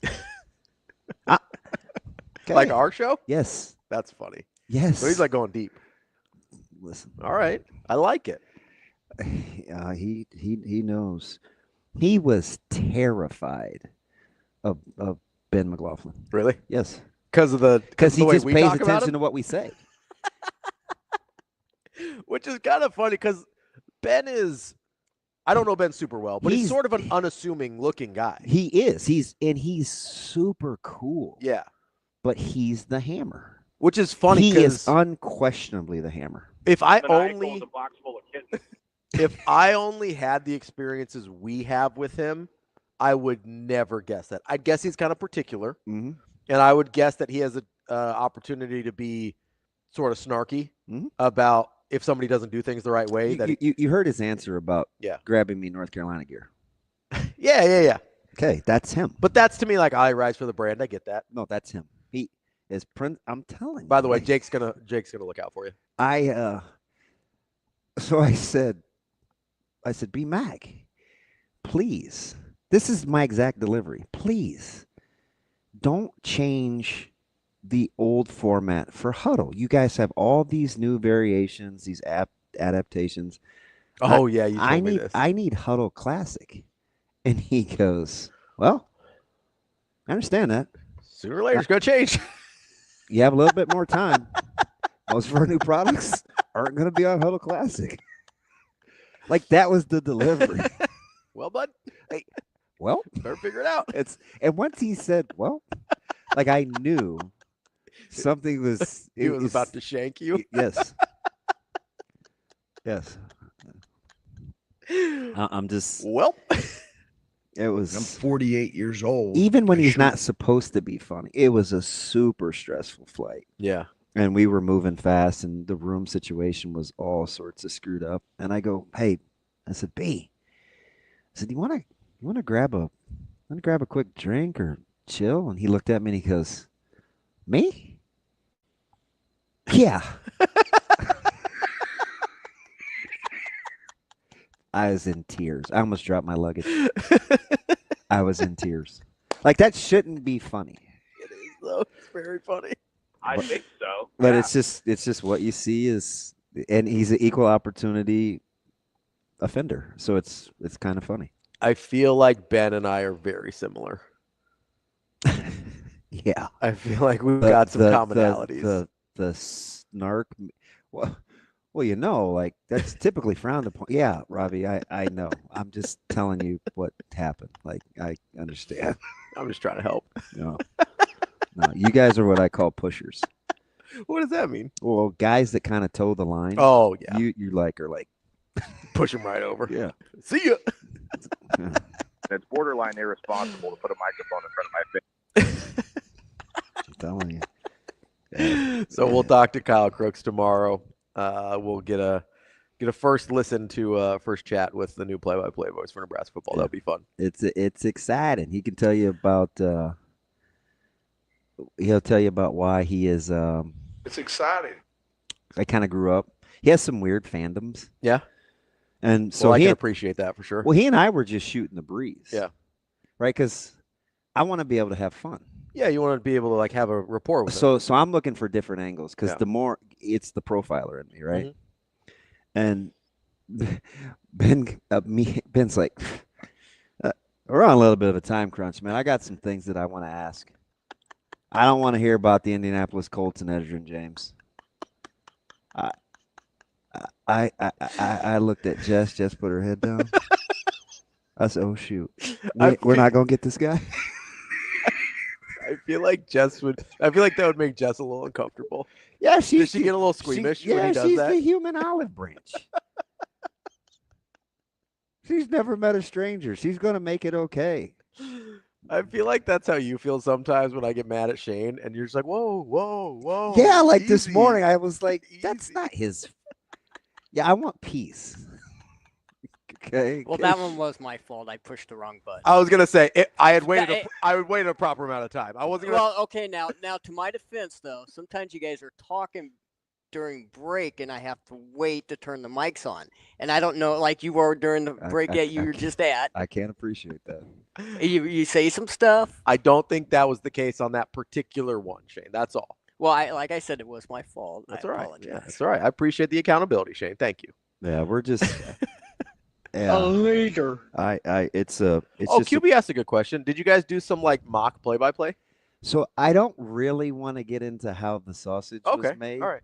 But let's just say the level of like the familiarity is there. Okay. That's because fair. I don't want to, you know what I mean? I already had to ask Ben, is it cool? Oh, yeah. You know what I mean? I don't want to be that guy. You don't want to let too much out. No, but that's fair. Because it's like Lance was talking about earlier. It's a weird hire because it's a weird position to hire for, I should say. Yeah. Right? Because it's not like a normal job. No. Right? Like it's not. And you can hear. I mean, right? it's kind of like these. And if it was just about a voice, it would be easy. Yeah. And it was a group interview too. Yeah. So I mean, that's totally different. I mean, right multiple group interviews, right? And our athletic director went first. Yeah. After the pre-screening of the pre-screening. After the Jessica Cootie. I mean, there was a lot. I do some of these jobs, the on-air jobs, whether it's play-by-play or kind of what we do or whatever, like they are awkward to try and find people for sometimes because like a resume doesn't tell you that much. Except for, hey, someone else has thought they don't suck at this before, so that's helpful to know. Yeah. But outside of that, especially if it's not a solo gig, that you're sort of just trying to figure it out on the fly. Like it's a weird the first thing you try to get a feel for. And I'm spoiled. Right? I mean, the first person that I ever worked with on a broadcast of significance was Kugler. Yeah. who he takes really good care of his broadcast partners. Yeah, to this day. Yeah, the leading assist guy in the NBA. He's like prime Jason Kidd out there, just like dishing. I would go like Stockton because he could play with anybody. Okay. Anybody. I think even Magic needed a certain level of talent. Yeah. Kugler does not. He just, he could set it up. He was cool. So, and then I was fortunate because the other guy that I worked probably the most with would be Putney, and he knows me so well. Yeah. So it's all about the chemistry. Like a built-in chemistry. Yeah. Yeah. It's cool. No, it's Kugler's I mean, you can hear it to this day when he's working with young people, like young broadcasters or guys that are early in their in their and he has career. such range. Yeah. Right? I mean, Bardo's not like Elmore, and Elmore's not like James Lofton, and different than Robbie Hummel. He's not Hummel, and I mean, you just heard him this weekend for the CWS. Yep. Like, these guys are different. And I will say, not to just like. I mean, that's got to be the first time he's worked with Hammer for the CWS broadcast. I think so, yeah. Isn't it? I think so. You would have never known. I will say and you can tell a difference when those same guys are with different people. Like that's how you know it's about it. That not to just like. So that's why the number one thing that I was looking for is. Yeah. Could we get along? Yeah. I mean, because we're all weird. Everybody in this industry is weird. Yeah. That's DB. I'm Ravi Lulla. We will be back tomorrow. Get halfway through your week here with Hurrdat Sports Live. See you. Have a good day. Love you.